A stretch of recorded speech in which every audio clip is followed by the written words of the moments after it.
കാര്യകാരണങ്ങളെക്കുറിച്ച് അന്വേഷിക്കാൻ തുടങ്ങൽ, പിന്നെ അതിനൊരു ഉത്തരം കൊടുക്കാനുള്ള ബാധ്യത ഉണ്ടാവൽ, പ്രത്യേകിച്ച് മുതിർന്ന ആളുകൾ. പിന്നെ ഈ ആന്തരിക ലോകം, അതായത് ജീവനെ ഒരു ഉള്ളിലിരിക്കുന്ന എന്തോ ഒരു ചൈതന്യ ശക്തിയായിട്ട് കാണൽ, ഇതാണ് പിന്നീട് മനുഷ്യന് ഏറ്റവും അല്ലെങ്കിൽ മനുഷ്യൻ്റെ ഒരു ഈ തരത്തിലുള്ളൊരു ഇന്നത്തെ തരത്തിലുള്ളൊരു വികാസത്തിൻ്റെ ഒരു പ്രധാന സ്റ്റെപ്പായിട്ട് 3 കാര്യങ്ങളായിട്ട് പറഞ്ഞത്. അതിന് മറ്റേ നമുക്ക് ഉത്തരം കൊടുക്കാൻ കഴിയില്ല എന്ന് പറയുന്ന സമയത്ത് അറിഞ്ഞുകൂടാ എന്ന് പറയുന്ന ആ ഏരിയ ആണ് ഏറ്റവും ശക്തമായിട്ടുള്ളത്. അറിയാത്ത കാര്യങ്ങൾക്ക് ഉത്തരമായിട്ട് ദൈവത്തിന് പറയുക എന്ന് പറയുന്ന കാര്യമാണ് നമ്മൾ അതിനകത്ത് ഒരു പാർട്ട്. അതേപോലെ തന്നെ അറിയാതിരിക്കുന്ന സ്ഥലത്തെല്ലാം നമുക്ക് ഭീതി ഉണ്ടാക്കുന്ന ഒന്നാണ്. ഇരുട്ടിനോട് നമുക്ക് ഭയം ഉണ്ടാകുന്ന അങ്ങനെ. ഇരുട്ടിൽ എന്തുകൊണ്ടാണ്? നമ്മൾ കണ്ണിനെയാണ് നമ്മൾ ഏറ്റവും കൂടുതൽ ആശ്രയിക്കുന്നത്. നമ്മുടെ മനുഷ്യൻ ഏറ്റവും ഒരു സുരക്ഷിതത്വം ഉറപ്പുവരുത്താനും അല്ല, അഞ്ച് ഇന്ദ്രിയങ്ങൾ, അതുപോലെ തന്നെ വ്യത്യസ്തമായ ഇന്ദ്രിയങ്ങൾ നമുക്കുണ്ട് എന്ന് നമ്മൾ വിചാരിക്കുമ്പോഴും അതിലേറ്റവും പ്രധാനം ഡോമിനൻ്റായിട്ട് നമ്മൾ ഒരു സ്പീഷീസിൽ ഏറ്റവും കൂടുതൽ ആശ്രയിക്കുന്ന ഇന്ദ്രിയം കണ്ണാണ്. അതിന് ശേഷമേ ചെവി വരുന്നുള്ളൂ. മറ്റ് ഇന്ദ്രിയങ്ങളൊക്കെ വളരെ പുറകിലാണ് വർക്ക് ചെയ്യുന്നത്. അപ്പോൾ അതുകൊണ്ട് ഇരുട്ടിനെ ഭയക്കുക എന്ന് പറയുന്നത് കാണാൻ പറ്റുന്നില്ല എന്നുള്ളത്, കണ്ണ് നിഷ്ക്രിയായി നിഷ്ക്രിയ. അതുകൊണ്ടാണ് അതങ്ങനെ വരുന്നത്. പക്ഷേ നമുക്കിപ്പം കണ്ണ് കാണാത്ത ഒരാളോട് ചോദിച്ചാൽ അയാൾക്ക് ഈ വ്യത്യാസമില്ലല്ലോ. അയാൾക്ക് എപ്പോഴും ഭയം എന്ന് പറയുന്നത് അങ്ങനെയല്ല. അയാൾ തൊട്ടിട്ടാണ് അറിയുന്നത്. അയാൾ പ്രതീക്ഷിക്കാത്ത, ഇപ്പോൾ തൊടുമ്പോൾ തണുത്തതായിരിക്കും എന്ന് വിചാരിക്കുമ്പോൾ ഭയങ്കര ചൂടുള്ള ഒരു സാധനത്തിലെ തൊടുന്നതെങ്കിൽ എങ്ങനെയാണോ നമ്മൾ ഞെട്ടുന്നത് പോലെയാണ്. അപ്പോൾ ഇന്ദ്രിയങ്ങളുടെ കൂടെയാണ് നമ്മൾ എന്തും അറിയുന്നത്. ആ അറിയുന്നതിന് കഴിയാതെ വരുന്ന നമ്മൾ ആശ്രയിക്കുന്ന ഇന്ദ്രിയങ്ങൾ ഏതാണോ അതിനോട് ബന്ധപ്പെട്ടാണ് നമ്മുടെ ഈ അജ്ഞത, അറിവില്ലായ്മ, ലോകത്തിനെ പറ്റിയുള്ള അറിവില്ലായ്മ നമുക്ക് ഏറ്റവും കൂടുതൽ. അപ്പോൾ ഈ അറിഞ്ഞുകൂടാത്തതുമായിട്ട് കൂടെ ബന്ധപ്പെടുത്തിയാണ് നമ്മൾ നേരത്തെ ഒരു ഉണ്ടാക്കലുകാരനെ, എല്ലാം ഉണ്ടാക്കിയ ഒരാളെ കണ്ടെത്തുന്നതിനകത്ത് തന്നെ അറിവില്ലായ്മ എന്ന് പറയുന്നത് ഏറ്റവും പ്രധാന അത് ഭയമായി മാറുകയും ചെയ്യുക. ഇടിവെട്ടുക എന്നൊക്കെ പറയുന്നതൊന്നും നമുക്ക് നേരത്തെ പറഞ്ഞ കാര്യകാരണ സംബന്ധമായി അറിയാനായിട്ടുള്ളൊരു മെക്കാനിസവും ഇല്ല. എന്തുകൊണ്ടാണ് ഇടി വെട്ടുന്നതെന്ന് പറഞ്ഞാൽ. മാത്രമല്ല മിന്നൽ ഉണ്ടായിട്ട് തീ കത്തും, മരങ്ങൾ മുറിഞ്ഞു വീഴും. അപ്പം വലിയ ഒരു ബലമുള്ള ശക്തി മുകളിൽ എവിടെയോ ഇരിപ്പുണ്ട് എന്ന് വിശ്വസിക്കത്തക്കവണ്ണം വളരെ പ്രകടമായ തെളിവ് നമുക്കുണ്ട്. നമ്മളെ പേടിപ്പിക്കുന്ന പോലെ, ശിക്ഷിക്കുന്ന പോലെയൊക്കെയാണ്. നമ്മളെന്തെങ്കിലും നമുക്ക് അങ്ങനത്തെ ഒരു നമ്മൾ ശിക്ഷിക്കുക എന്നൊക്കെ പറയുന്നത് പിന്നീട് കുറേ നാൾ കഴിഞ്ഞിട്ടാണ് ആ ഒരു ആശയമൊക്കെ. ഭയം മാത്രമേ ഉള്ളൂ. അതിപ്പോൾ കടുവായ മാൻ ഭയക്കുന്നത് പോലെ തന്നെ അപകടം വരുന്നു നമുക്ക് ഇരുട്ടത്ത് എന്താണ് ഇരിക്കുന്നതെന്ന് അറിഞ്ഞുകൂടാതെ. അപ്പം നമുക്ക് മനുഷ്യന് സവിശേഷമായി പിന്നെ വരുന്നതെന്ന് പറഞ്ഞാൽ ഈ ആന്തരിക ലോകം എന്ന് പറയുന്നത് നമ്മൾ അനുഭവിക്കുന്നതിൻ്റെ ഒരു മെൻ്റൽ റെപ്രസെൻറ്റേഷനാണ് ആന്തരികമായ ലോകം ഉണ്ടാകുക എന്ന് പറഞ്ഞാൽ. നമുക്ക് എന്താണ് സംഭവിക്കുന്നത്, എന്താണ് അവിടെ ഉള്ളത് എന്നൊക്കെ നമ്മൾ ആ ചിന്തിക്കുന്ന കാര്യങ്ങളിലെ ഒരു ഐഡിയ നമുക്ക് ആന്തരികമായി ഉണ്ടാക്കിയെടുക്കുക എന്ന് പറയുന്നത്. അതുപോലെ തന്നെ വരായികൾ എന്ന് നമ്മൾ വിചാരിക്കുന്ന ഏരിയകളിലുള്ള എന്ന് പറഞ്ഞാൽ അപകടം വരുന്നു എന്ന് തോന്നിയാൽ അതിനെപ്പറ്റിയുള്ളൊരു മെൻ്റൽ റെപ്രസെൻറ്റേഷൻ ഉണ്ടാക്കാനായിട്ട്, ആ മെൻ്റൽ എന്ന് പറഞ്ഞാൽ മാനസികമായിട്ടുള്ള ഒരു പ്രതിരൂപത്തിനെ സൃഷ്ടിക്കാൻ നമുക്ക് കഴിയുന്നു എന്നുള്ളത് കൊണ്ടാണ് നമുക്ക് ഇമാജിനേഷൻ വർക്ക് ചെയ്യുന്നത്. അപ്പോൾ പലതും ഇപ്പോൾ ഇരുട്ടിനകത്ത് എന്താണ് സംഭവിക്കുന്നതെന്ന് ചോദിച്ചാൽ അപകടമാണ്. ആ എനിക്കൊന്നും അറിഞ്ഞുകൂടാ. അപ്പോൾ അവിടെ സ്വാഭാവികമായിട്ട് നമ്മൾ പേടിക്കുന്ന പലതും അവിടെ ഇരിപ്പുണ്ട്. നമ്മൾ ആലോചിച്ച് കൂട്ടുന്നത് കാണാൻ തുടങ്ങും. ഇതാണ് നമുക്ക് പറ്റിയിട്ടുള്ള ഏറ്റവും വലിയ ഇരുട്ട്. അറിഞ്ഞുകൂടാ, നമ്മുടെ പ്രധാന ഇന്ദ്രിയങ്ങൾക്ക് അറിഞ്ഞുകൂടാ. അപ്പോൾ അവിടെ അപകടം ഇരിപ്പുണ്ട്. അപ്പോൾ അപകടം ഇരിക്കുന്നത് വളരെ സ്വാഭാവികമാണ്.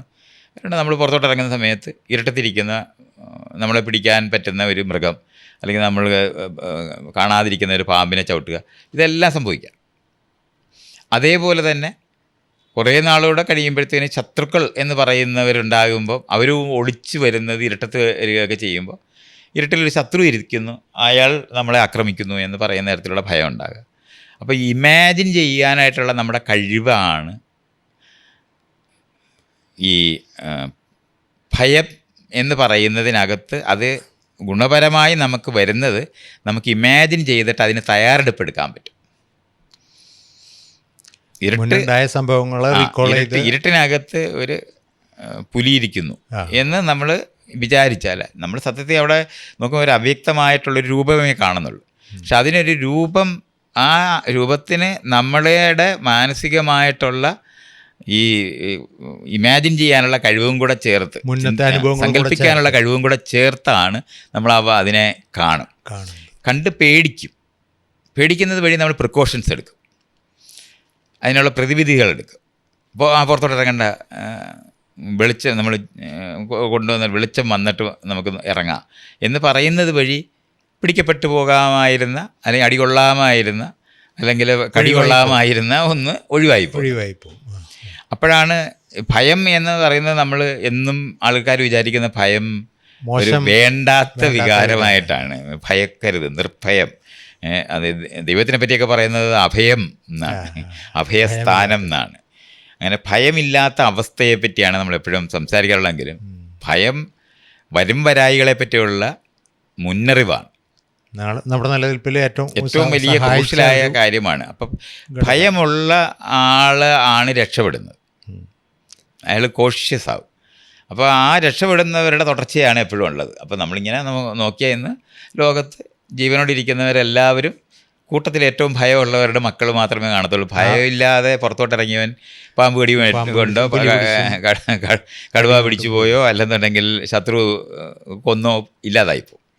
അപ്പോൾ ഇതുപോലുള്ള ഏരിയകളും കൂടെ നമ്മൾ മനസ്സിലായാലേ നമുക്ക് ഈ എവല്യൂഷണറി പരിണാമപരമായിട്ടുള്ള നമ്മുടെ ഈ ബോധരൂപീകരണങ്ങൾ എങ്ങനെയാണ് വരുന്നത് എന്നറിയാൻ പറ്റുള്ളൂ.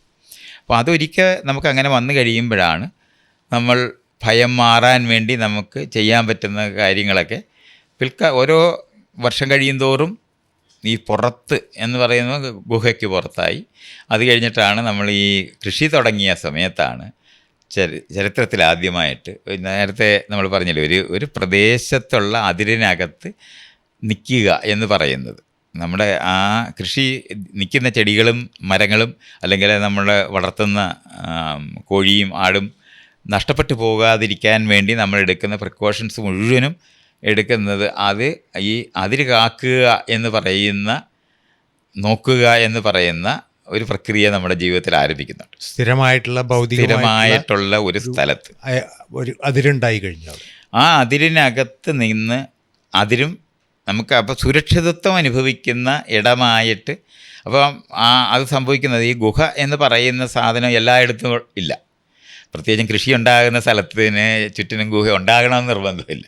അപ്പോഴാണ് നമ്മൾ അവിടെ തങ്ങുന്നതിനെപ്പറ്റി ആലോചിക്കുന്നത് വഴിയാണ് ആദ്യമായിട്ട് മഴയും വെയിലും കൊള്ളാതെ ഒരു 4 ഇല എടുത്ത് വെച്ച് അതിൻ്റെ കീഴിലിരിക്കാൻ പറ്റുമെന്നും, മരത്തിൻ്റെ ചുവട്ടിലിരിക്കുന്ന സമയത്ത് തണലുള്ള സ്ഥലങ്ങളിൽ ഈ കൃഷി സ്ഥലത്ത് തന്നെ തണലിലിരിക്കുക എന്ന് പറയുന്നതും, അതിനുശേഷം ഈ മുകളിൽ ഒരു കൂര ഉണ്ടാക്കുക എന്ന് പറയുന്ന പ്രക്രിയ പതുക്കെ ആരംഭിക്കുന്നത്. അതാണ് പിൽക്കാലത്ത് വീടുകളായിട്ട് മേൽക്കൂരയുള്ള, മഴ പെയ്യാതെയും വെയിൽ കൊള്ളാതെയും മഴ ഏൽക്കാതെയും വെയിൽ കൊള്ളാതെയും നമ്മൾ ഇരിക്കുക എന്ന് പറയുന്നിടത്തു നിന്നാണ് പിന്നെ മൃഗങ്ങൾ കടന്നു വരാതിരിക്കാനായിട്ട് ബലപ്പെടുത്തുന്ന നിലവാരത്തിലുള്ള ഭിത്തികൾ കണ്ടുപിടിക്കുന്നത്. അത് കഴിഞ്ഞിട്ട് അതിനകത്ത് വായുസഞ്ചാരത്തിൻ്റെ പ്രശ്നം ജനൽ കണ്ടുപിടിക്കുന്നത്. ഇങ്ങനെ നമ്മൾ ഓരോ പാർട്ട് നമ്മൾ ചെയ്യുന്നുണ്ട്. അപ്പോൾ ഇതിനകത്ത് ബലപ്പെടുത്തുക എന്ന് പറയുന്നത്, ആന കയറി വന്ന് ഇത് ഒരുപാടില്ല ചെളി കൊണ്ടുണ്ടാക്കിയ ഒരു സാധനമാണെങ്കിൽ അത് ഇല്ലാതായി പോകുന്നതിന് 1 മിനിറ്റ് മതി. അപ്പോൾ അത് കുറച്ചുകൂടെ ബലമുള്ള ഒരു സാധനം കണ്ട് അത് ചെയ്യാൻ പറ്റുമെന്ന് നോക്കുന്ന സ്ഥലം വരുന്നത്. അത് കഴിഞ്ഞിട്ട് ഈ അന്യ പ്രദേശത്തുള്ള ആളുകൾ നമ്മളെ ആക്രമിക്കുന്നു എന്ന് പറയുന്ന ഒരു പ്രശ്നം നമുക്ക് ആരംഭിക്കുന്നുണ്ട്. അതാണ് ഇനി ഈ നമ്മൾ താമസം തുടങ്ങിയതിന് ശേഷമുള്ള ഒരു പ്രക്രിയയാണ്. മറ്റേത് നമ്മൾ നേരത്തെ ഗോത്രവർഗത്തിനകത്തുള്ള ആൾക്കാർ തമ്മിൽ വലിയ വഴക്കുകളെന്ന് പറയുന്നത് സാഹചര്യം അവർ ഒഴിഞ്ഞു പോകത്തേയുള്ളൂ. നമ്മളെപ്പോഴും നമുക്ക് കാണാൻ പറ്റും തമ്മിലങ്ങ് കടുത്ത ഒരു അടി ഉണ്ടാകുക എന്ന് പറയുന്നത് പുരുഷന്മാർ സ്ത്രീകൾക്ക് വേണ്ടി ഉണ്ടാകുന്ന അടി മാത്രമേ ഉണ്ടാകത്തുള്ളൂ. അല്ലാത്ത ഒരു ആവശ്യം റിയലി ഇല്ല. അങ്ങോട്ടും ഇങ്ങോട്ടും ഒരു കല്ലുവരക്ക് എറിയുന്നോ അല്ലെങ്കിൽ ശബ്ദം ഉണ്ടാക്കി ഓടിക്കുക എന്ന് പറയുന്നതിന് അപ്പുറത്തോട്ട് ആവശ്യമേ ഇല്ല. പക്ഷേ കൃഷിയുണ്ടായി വരുന്ന സമയത്താണ് മറ്റൊരു ആൾക്കാർ വന്നാൽ അവരിതെടുക്കും. അപ്പം എടുക്കുക എന്ന് പറയുന്നത് നേരത്തെ നമ്മൾ വെച്ചിരിക്കുന്ന പോലെ അല്ലല്ലോ. ഒരു മരത്തേലെ ഉണ്ടായി നിൽക്കുന്നത് നമ്മൾ പോയി തിന്നാനെടുക്കുമ്പോൾ അതിനെ നേരത്തെ എത്തിയവർ മറ്റുള്ളവരെ അടുപ്പിക്കാതിരിക്കുന്നു എന്നുള്ളത് കവിഞ്ഞ് അതിൻ്റെ മുകളിൽ ഈ നേരത്തെ പുറത്ത് നമുക്കൊരതിര് അനുഭവിക്കുന്നത് പോലെ ഉടമസ്ഥത അനുഭവിക്കുന്ന ഒരു പ്രക്രിയ ഇതിനോടൊപ്പമാണ് ഉണ്ടാകുന്നത്. നമ്മൾ നട്ടു വളർത്തിയ ചെടി, നമ്മൾ നട്ടു വളർത്തിയ നമ്മുടേതെന്ന് പറയുന്ന, അതുവരെ നമ്മുടേതെന്ന് പറയുന്ന നമ്മൾ ഇരിക്കുന്ന എവിടെയോ അവിടെ അതാണ് നമ്മുടേതെന്നായിരുന്നത്. അത് നീങ്ങും, നമ്മൾ യാത്ര ചെയ്യുന്ന അനുസരിച്ചിട്ട് നീങ്ങിക്കൊണ്ടിരുന്നതാണ്. പക്ഷേ മറ്റേതങ്ങനല്ല. വേലിയുണ്ട്, അവിടെ കൃഷിസ്ഥലമുണ്ട്, അത് നമ്മുടേതാണ് എന്നുള്ളത് വരികയും മൃഗങ്ങൾ എപ്പോഴെല്ലാം ഇതുപോലുള്ള സാധനങ്ങൾ ഉണ്ടാകുന്നിടത്തെല്ലാം മൃഗങ്ങൾ വരുമ്പോൾ അതിനെ ഓടിക്കാനായിട്ട് ആളുകൾ ശ്രദ്ധിക്കുക എന്ന് പറയുന്നത് ഒരാവശ്യമായി വരുമ്പോഴാണ് വേലി ബലപ്പെടുന്ന സ്ഥലങ്ങൾ എത്തുന്നത്. ഈ സമയത്ത് തന്നെയാണ് ശരിക്കും പറഞ്ഞാൽ നമ്മൾ ഇംഗ്ലീഷിൽ അവർ റെയ്ഡ് എന്ന് പറയുന്ന ഒരു സംഭവം അതുണ്ടാകുന്നത് ഈ നമ്മുടെ എണ്ണം കൂടുക, ഭക്ഷണം കിട്ടാൻ തുടങ്ങിയതോടെ സ്ഥിരമായി മറ്റേ തേടിപ്പോകുമ്പോൾ അങ്ങനെ ഭക്ഷണം കിട്ടത്തില്ലല്ലോ. ആ കിട്ടാതിരുന്ന സ്ഥലത്ത് നിന്ന് ഭക്ഷണം സ്ഥിരമായി കിട്ടാൻ പറ്റുന്ന ഒരു കൃഷിയിലൂടെ ഉണ്ടായി. ആ ഉണ്ടായ സമയത്ത് സ്വാഭാവികമായി ആളുകളുടെ നമ്പർ കൂടാൻ തുടങ്ങി. അപ്പോൾ 50 പേര് വരെ നമ്മൾ ഗോത്രം എന്ന് പറഞ്ഞിരുന്ന സ്ഥലത്ത് നിന്ന് 200-300 പേരൊക്കെ ആയിട്ട് മാറുന്ന സ്ഥലത്തേക്ക് വരുന്നു. കാരണം ഭക്ഷണം കൂടുതൽ കിട്ടുന്നതോടെ ഈ ഗ്രൂപ്പിൻ്റെ വലിപ്പം കൂടി. ആ സമയത്ത് ഈ പരസ്പരം അറിയുക എന്ന് പറയുന്നതൊക്കെ വളരെ കൃത്യമാക്കുന്ന, ഞാൻ നേരത്തെ പറഞ്ഞ വംശാവലി പഠിക്കുന്ന കാര്യങ്ങളൊക്കെ വളരെ കൃത്യമാക്കുന്നുണ്ട്. ഓരോ വിഭാഗവും ആരാണ്, ആരുടെ മകനാണ്, ആരുടെ മകളാണ് എന്നൊക്കെ പറയുന്ന മേഖല വരുന്നു. അപ്പോൾ ഈ ഒരു അതിരുബോധത്തോടെ ഒരു വേലിക്കകത്ത് നമ്മൾ ജീവിക്കുന്ന സമയത്ത് നമ്പർ കൂടുന്ന സമയത്താണ് ഈ വളർത്തിയിരിക്കുന്ന ചെടികൾ വെള്ളപ്പം കൊണ്ട് നശിച്ചു പോവുക, വരൾച്ച വന്നിട്ട് നശിച്ചു പോവുക, ബ്ലൈറ്റ് നമ്മുടെ ചെടികൾക്കൊക്കെ വരുന്ന രോഗങ്ങൾ വന്നിട്ട്, അതുപോലെ തന്നെ കോഴിയായാലും മൃഗങ്ങളായാലും അതിനെല്ലാം രോഗം വന്ന് ഇപ്പോൾ കോഴി വസന്ത എന്ന് പണ്ട് പറയും. ശരിക്കും പറഞ്ഞാൽ കൂട്ടത്തോടെ ചത്തുപോകും, പക്ഷിപ്പനി എന്ന് ചാകുന്ന അതുപോലെ ഇത് ചത്തുപോകുന്ന ഒരു സംഭവം ഉണ്ടായിപ്പോയാൽ ഇവർ മുഴുവൻ പേരും പെട്ടെന്നാണ് അവിടെ ജീവിക്കാനൊക്കാത്ത ഒരു സ്ഥലത്തേക്ക് പെട്ടെന്നെത്തും. ഒരു 2 ദിവസം കൊണ്ട് തന്നെയൊക്കെ റിസോഴ്സ് ക്രഞ്ച് ശരിക്കും ഉണ്ടാകും. ഇത് പണ്ട് ആണെങ്കിൽ ഇവിടെ വിട്ടങ്ങ് വെള്ളപ്പൊക്കം വന്നാൽ അവിടെ കഴിഞ്ഞ് അവിടെ നിന്ന് അങ്ങ് പോവുക എന്നുള്ള ആലോചിക്കാനൊക്കെ. നമ്മൾ വെള്ളം ഇല്ലാത്തടത്തേക്ക് പോവുക, വരൾച്ചയാണെങ്കിൽ വരൾച്ച ഇല്ലാത്തടത്തേക്ക് പോവുക എന്നാണ്. പക്ഷേ നമ്മുടെ ഇടം എന്ന് പറഞ്ഞ് നമ്മൾ ചരിത്രത്തിലാദ്യമായി നമ്മുടെ സ്ഥലം ഉണ്ടാക്കി അതിലുണ്ടാകുകയും ചെയ്തപ്പോൾ അങ്ങനെ വിട്ടുപോകാൻ പറ്റാത്ത ഒരു സ്ഥലവും ഇത്രയും ആളുകൾക്ക് ഭക്ഷണം കണ്ടെത്തുക എന്ന് പറയുന്ന ഒരു പണിയായി മാറിയപ്പോഴാണ്. അപ്പോൾ ഈ വെള്ളപ്പൊക്കം ഉണ്ടായോ അല്ലെങ്കിൽ വരൾച്ച വന്നിട്ടോ ആണെങ്കിൽ ഒരു പ്രദേശത്ത് കുറേ സ്ഥലങ്ങളിൽ നാശം ഉണ്ടാകും. പക്ഷെ ഇതൊക്കെ പറയുമ്പോഴും നമുക്കറിയാം വെള്ളത്തിൻ്റെ അളവ് പൊങ്ങുന്നതിൻ്റെ ഒരു അതിരെന്ന് പറയുന്നതിന് അപ്പുറത്തോട്ടുള്ള സ്ഥലങ്ങളിലൊന്നും സംഭവിക്കത്തില്ല. സാധനങ്ങളെല്ലാം അവിടെ ഉണ്ടാകും. ആ സ്ഥലമെന്ന് പറയുന്നത് നമ്മുടേതല്ല. അതാണ് സംഭവിച്ചത്. അവിടെ വേറെ ആളുകളുണ്ട്. വേറെ ആളുകൾ ഉണ്ടാക്കിയ സാധനങ്ങൾ ഈ അപകടത്തിൽപ്പെടാതെ നിൽക്കുന്ന ഇടങ്ങൾ കണ്ടപ്പോൾ അതെടുത്താൽ നമുക്ക് ജീവിക്കാൻ പറ്റും എന്ന് വളരെ ഏത് ജീവിയും എന്തോ ഉള്ളത് പോയി എടുക്കുന്ന പോലെ തന്നെയുള്ള സംഭവം തന്നെയാണ്. നമ്മൾ അങ്ങനെ ഇത് നമ്മുടേതാണ് അത് അവരുടേതാണ് എന്നുള്ള ബോധരൂപീകരണം നടന്നിട്ടുണ്ട്. അതുകൊണ്ടാണ് അവർ കാണാതെ എടുക്കുന്നതിനെ പറ്റി മാത്രമേ ആലോചിക്കാനൊക്കത്തുള്ളൂ. അങ്ങനെ ഇവിടുന്ന് നായാടാൻ പോകുന്നവരുടെ പോലെ ഒരു സംഘം കൂട്ടത്തിൽ ബലമുള്ള ആൾക്കാരെല്ലാവരും കൂടെ മറ്റ് ആൾക്കാരുടെ സ്ഥലത്ത് അവിടെ പോയി അവിടുത്തെ പശുവിനെയോ അല്ലെങ്കിൽ അവിടുത്തെ കോഴിയോ അല്ലെങ്കിൽ അവിടുത്തെ പാടത്ത് വിളഞ്ഞു നിൽക്കുന്ന സാധനമോ എടുത്തുകൊണ്ട് പോകും. പിറ്റേ ദിവസം മറ്റവരെടുത്ത് നോക്കുമ്പോൾ കാണാം ഈ സാധനങ്ങളില്ല. അപ്പോൾ ആണ് ഇത് സംഭവിച്ചിരിക്കുന്നത്. അപ്പോൾ ആരാണിത് ചെയ്തത് എന്നുള്ളത് നമ്മൾ അതുവരെ അനുഭവിക്കാത്ത ഒരു ലോസും അതുപോലെ തന്നെ അതുവരെ അനുഭവിക്കാത്ത ഒരു അതിക്രമവും അനുഭവിക്കുന്നതായിട്ട് നമ്മൾക്ക് തോന്നും. കാരണം ജീവിക്കാനായിട്ടുള്ള വലിയൊരു പ്രശ്നമാണ്. പെട്ടെന്നാണ് ഇത് അപ്പുറത്തുള്ളവരാണ് എടുക്കുന്നതെന്നുള്ളത് അവിടുന്ന് അവർ വന്നൊന്ന് പരിശോധിച്ചാൽ കാണാവുന്നൊരു കാര്യം മാത്രമാണ്. കാര്യം തിന്നത് വെച്ചൊക്കെ സാധനങ്ങളെല്ലാം പുറത്തൊക്കെ ഇട്ടിരിക്കുമല്ലോ, അവശിഷ്ടങ്ങൾ ഇടുന്നുണ്ടാവുമല്ലോ. ആ പശുവാണെങ്കിലും കോഴിയാണെങ്കിലും ശരിയൊക്കെ നമുക്ക് കാണാൻ പറ്റും. അപ്പോൾ ആ ഒരു സാധനം വന്നപ്പം ഇവരിത് ചെയ്യുന്നു എന്ന് മനസ്സിലായപ്പോൾ അത് നമ്മുടെ ഒരു നിലനിൽപ്പിന് കുഴപ്പമാണ് എന്ന് മനസ്സിലായി. ചെറുത്ത് നിൽക്കുക എന്ന് പറയുന്ന ഒരു ഗാർഡ് ചെയ്യുക എന്ന് പറയുന്നത്. മറ്റേതാണെങ്കിൽ നേരത്തെ പറഞ്ഞല്ലോ ഒന്ന് പോ എന്ന് പറയുന്ന തരത്തിൽ ബഹളം വയ്ക്കുന്നതിനപ്പുറത്തോട്ട് ഒരു അതിരുബോധത്തിന് നമ്മൾ പ്രവർത്തിക്കേണ്ട കാര്യമില്ലായിരുന്നെങ്കിലും ഇത് അങ്ങനല്ല. നമ്മുടെ സാധനം എടുത്തുകൊണ്ട് പോയെന്നും ആ എടുത്തുകൊണ്ട് പോയ സാധനം നമ്മൾ സംഘമായിട്ട് പോയി അവരുടേത് എടുക്കണമെന്നും ഒക്കെ തീരുമാനിക്കുന്ന, പരസ്പരം അങ്ങോട്ടും ഇങ്ങോട്ടും റെയ്ഡ് ചെയ്യുന്ന ഒരു സംഭവം ചരിത്രത്തിൽ ആദ്യമായിട്ട് ആരംഭിക്കുന്നു.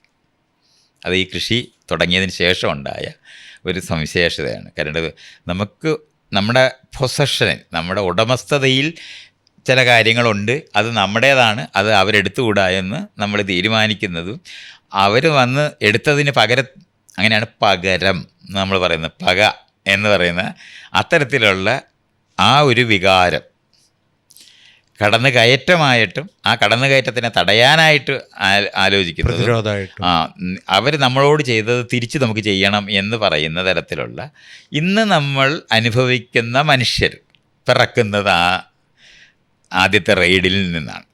ഇത് വേറൊരു തരത്തിൽ പറഞ്ഞു കഴിഞ്ഞാൽ മുന്നേ ഉണ്ടായിട്ടുള്ള ഇരയും ആഹാരിയും തമ്മിലുള്ള മത്സരത്തിന് പകയില്ല, ഈ ഉടമസ്ഥതയില്ല. നമ്മുടെ ആഹാരം തേടുക എന്ന് പറയുന്നത്, ആഹാരത്തെ അവർ ചെറുക്കുക എന്ന് പറയുന്നത് മാത്രമാണ്. അതല്ലിത്. ഇതിന് ഗുണപരമായ വ്യത്യാസമുണ്ട്. അതാണ് പറയുന്നത്. ഈ എലമെന്റും കൂടി അതിൽ ഇത് നമ്മുടേതാണെന്നും അത് പുറത്ത് ശരീരത്തിന് പുറത്തുള്ള വസ്തുക്കളിലാണ് നമ്മൾ ഐഡൻറ്റിഫൈ ചെയ്യും, അതിൽ ഫിക്സ് ചെയ്യുന്നത്. അതും ചെയ്യും. അതിനോടൊപ്പം തന്നെ ഇവർ നമ്മളോട് ചെയ്തതുപോലെ തിരിച്ച് നമ്മൾ ചെയ്യും എന്ന് പറയുന്ന പക തന്നെയല്ല. ഇതിപ്പോൾ നമ്മൾ വളർത്തിയിടാൻ നമ്മൾ നല്ല എഫർട്ട് ഇട്ടുണ്ടാക്കുന്നതാണ്. അതെ, വഴിയെ പോയി കാണുന്ന മാവുമെന്ന് മാങ്ങ പറിക്കുന്ന പോലെ അതേ അല്ല. അതുകൊണ്ടാണ് നമ്മുടേതെന്ന് പറയുന്ന ഫീൽ ഉണ്ടാകുന്നതാണ് ഇതിനകത്ത് ഏറ്റവും വലിയ ഒരു നമ്മളെ മനുഷ്യനെന്ന് പറയുന്ന ജീവിയുടെ ഇന്നത്തെ അവസ്ഥയിൽ ഏറ്റവും കൂടുതൽ ഒരു സ്റ്റാർട്ടിങ് പോയിൻ്റാണ് നമ്മൾ ഈ പറയുന്നത്. ഉടമസ്ഥത അനുഭവിക്കുന്നതിനോടൊപ്പം തന്നെ റെയ്ഡ് ചെയ്യുന്നതിനകത്ത് റെയ്ഡ് ചെയ്യണമെന്നും നമ്മളെ ആക്രമിക്കാൻ വരുന്നവരെ തടയണമെന്ന് പറയുന്ന ഈ വികാരം ശക്തപ്പെടുന്നത് ഈ അതിരുകളുള്ള കൃഷിസ്ഥലങ്ങളുള്ള ഗ്രൂപ്പിനകത്താണ് അത് ശക്തമാകുന്നത്. ഇപ്പോഴും നമുക്ക് നോക്കി കാട്ടിലെ ഹണ്ടർ ഗാദറേഴ്സായിട്ടോ അല്ലെങ്കിൽ കുറച്ച് കൃഷി ചെയ്ത് തുടങ്ങിയിട്ടുള്ള ആൾക്കാരുണ്ട്. അവർ ഇത്രയും ശക്തമായിട്ടുള്ള ഒരു ഒരിക്കലും ഇപ്പോഴും ഉണ്ടാക്കിയിട്ടില്ല. മാത്രമല്ല നമ്മുടെ ഗ്രൂപ്പുകളെന്ന് പറയുന്നത് നേരത്തെ പറഞ്ഞ 20-30 ഇപ്പോൾ ജാറവാസ് നമ്മുടെ ആൻഡമാനിലുള്ളവരോ അല്ലെങ്കിൽ പപ്പാ ന്യൂഗിനിയിലെ ഇന്നും ഞാൻ ഈ പറയുന്ന 50,000 1 ലക്ഷത്തിനും വർഷത്തിനും മുമ്പ് ഉണ്ടായിരുന്ന അവസ്ഥ ഇന്നും നടന്നുകൊണ്ടിരിക്കുന്നത് നമുക്ക് കാണാമെന്നുള്ളതാണ്. അപ്പോൾ നമ്മളിപ്പോൾ ഇങ്ങനെ സ്പെക്കുലേറ്റ് ചെയ്യുന്നത്, നമ്മളിങ്ങനെ അസ്യൂം ചെയ്ത് പറയുന്നത് പോലെ വേണമെന്നേ ഇല്ല. അവിടെ പോയി ഇപ്പോൾ ജെയിൻ ഗുഡാൾ പോയി ചിമ്പാൻസി ഗൊറില്ലയെ പറ്റി പഠിക്കുന്ന സമയത്ത്, അല്ലെങ്കിൽ സപ്പോൾസ്കി പോയിട്ട് മറ്റേ അല്ല കുരങ്ങൻ്റെ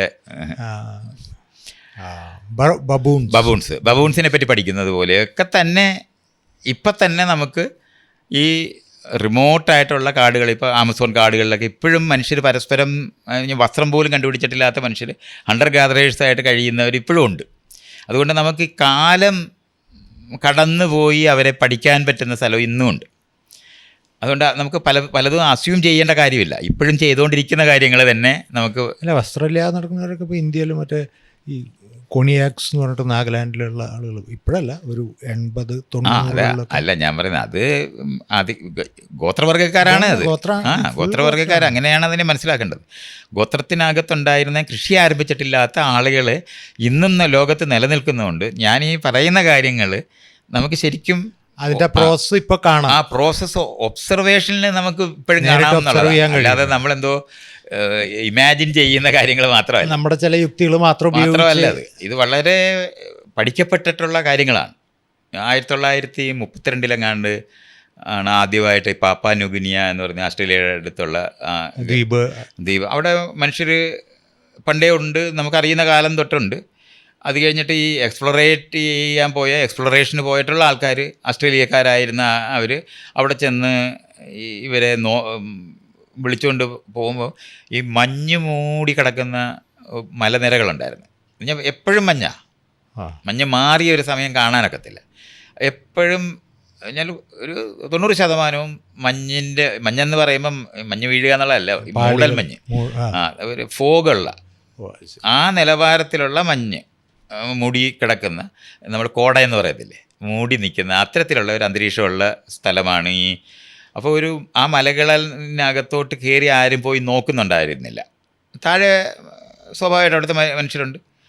പക്ഷേ 1932 ഇതൊന്ന് എക്സ്പ്ലോർ ചെയ്യാനായിട്ട് മുകളിലേക്ക് ഇത് ഒന്ന് നോക്കാം എന്ന് വിചാരിച്ചിട്ട് അവർ പോകുന്നുണ്ട്. ആ പോകുന്ന സമയത്താണ് അവർ രാത്രിയിലെ മുകളിൽ എത്തിച്ചേരുന്നുണ്ട്. അവിടെ അവർ ഇരിക്കുമ്പോഴാണ് അവർ നോക്കുമ്പോൾ കാണാം ദൂരെ ഈ മഞ്ഞിനകത്ത് വെളിച്ചം. അപ്പോൾ അവിടെ ആരെങ്കിലും ഉണ്ടെന്ന് ആരും വിചാരിച്ചിട്ടില്ല. കാരണം ഈ താഴെയുള്ള മനുഷ്യർക്ക് അറിഞ്ഞൂടാ മുകളിൽ മനുഷ്യരുണ്ടെന്ന്. ഈ വെള്ളക്കാരായിട്ടിരിക്കുന്ന ആൾക്കാരവിടെ പോയപ്പോഴല്ല, അവരല്ല അവിടെ തന്നെ നാട്ടുകാരെന്ന് നമ്മൾ പറയുന്നവർ തന്നെ അവിടെ ഉണ്ടായിരുന്നവർക്ക് അറിയില്ല മേളിൽ മനുഷ്യരുണ്ട്. വേറെ വിഭാഗക്കാരെ അല്ലായിരുന്നു, ഇവർ തന്നെയായിരുന്നു. 1000 വർഷം മുമ്പൊക്കെ മേളിലോട്ട് പോയവരാണ്, തിരിച്ചു വന്നിട്ടില്ല. അവർ തിരിച്ചു വരികയല്ല, അവരവിടെ അങ്ങ് കുടിയേറി. അതുകൊണ്ട് ഈ മൈഗ്രേഷൻ എന്ന് പറയുന്ന സാധനത്തിനകത്ത് തിരിയുന്നവർ, അവിടെ ജീവിക്കാൻ പറ്റുന്നവരാണ് അവിടെ അങ്ങ് ജീവിക്കുകയാണല്ലോ. അല്ല തിരിച്ചു വരിക എന്ന് പറയുന്നത് ഒരു ദിവസം കയറിപ്പോയതല്ലത്. പക്ഷെ അങ്ങനെ ഒരു വിഭാഗം ഈ ചിലപ്പോൾ ഈ മൂടൽമഞ്ഞ് പോലുള്ള ആ ഫിനോമിന പിന്നീടായിരിക്കും ഉണ്ടായത്. അതുകൊണ്ടായിരിക്കും പിൽക്കാലത്ത് ആൾക്കാർ അങ്ങോട്ട് എക്സ്പ്ലോർ ചെയ്യാൻ, കാരണം ഒരാവശ്യം അവർക്കില്ല. അവർക്ക് താഴെ മീനെല്ലാം പിടിച്ച് ജീവിക്കാൻ പറ്റുന്ന മനുഷ്യർ മാത്രമായിരുന്നു. പിന്നെ ഇത് ഒരു കൗതുകം കൊണ്ട് ഇപ്പം എവറസ്റ്റിൻ്റെ മണ്ടയിലെ ബ്രിട്ടീഷുകാരൻ വന്നിട്ടാണല്ലോ, അല്ല ഷെർപ്പുകൾ അതിൻ്റെ മണ്ടയിലോട്ട് പോകുന്നില്ല. സാധാരണ ഒരു ജീവി എന്നുള്ള നിലവാരത്തിൽ നമുക്ക് അതിൻ്റെ മണ്ടയിൽ പോകേണ്ട കാര്യമില്ല.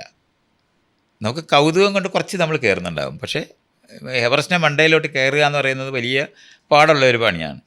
അത് അത്രത്തോളം അവിടെ എന്താണെന്നുള്ളത് അതറിയാനായിട്ടുള്ള കൗതുകം വളർത്തിക്കുക, അതിനുള്ള കാര്യങ്ങളുള്ളവർ മാത്രമേ അതിൻ്റെ മണ്ടയിലോട്ട് കയറുള്ളൂ. അല്ലാത്തവർ ശരിക്കും പറഞ്ഞാൽ ഷെർപ്പകൾക്ക് അവിടെ ഓക്സിജൻ ഇല്ലാതെ തന്നെ കയറി പോകാൻ പറ്റുന്നവരാണ്. എന്നിട്ടും അവർ പോകുന്നില്ല, കാരണം അവർക്കറിയാം പ്രയോജനരഹിതമായ ഒരു പ്രദേശത്തോട്ടാണ് പോകുന്നത്. എന്തിനാണ് അവിടെ പോകേണ്ടത്? കാരണം ഭക്ഷണം തേടി പോകേണ്ട ആവശ്യമുണ്ടെങ്കിലോ ആ നിലവാരത്തിലുള്ള ആവശ്യമാണ് യഥാർത്ഥത്തിൽ മനുഷ്യർക്ക് ഉള്ളത്, നീഡതാണ്.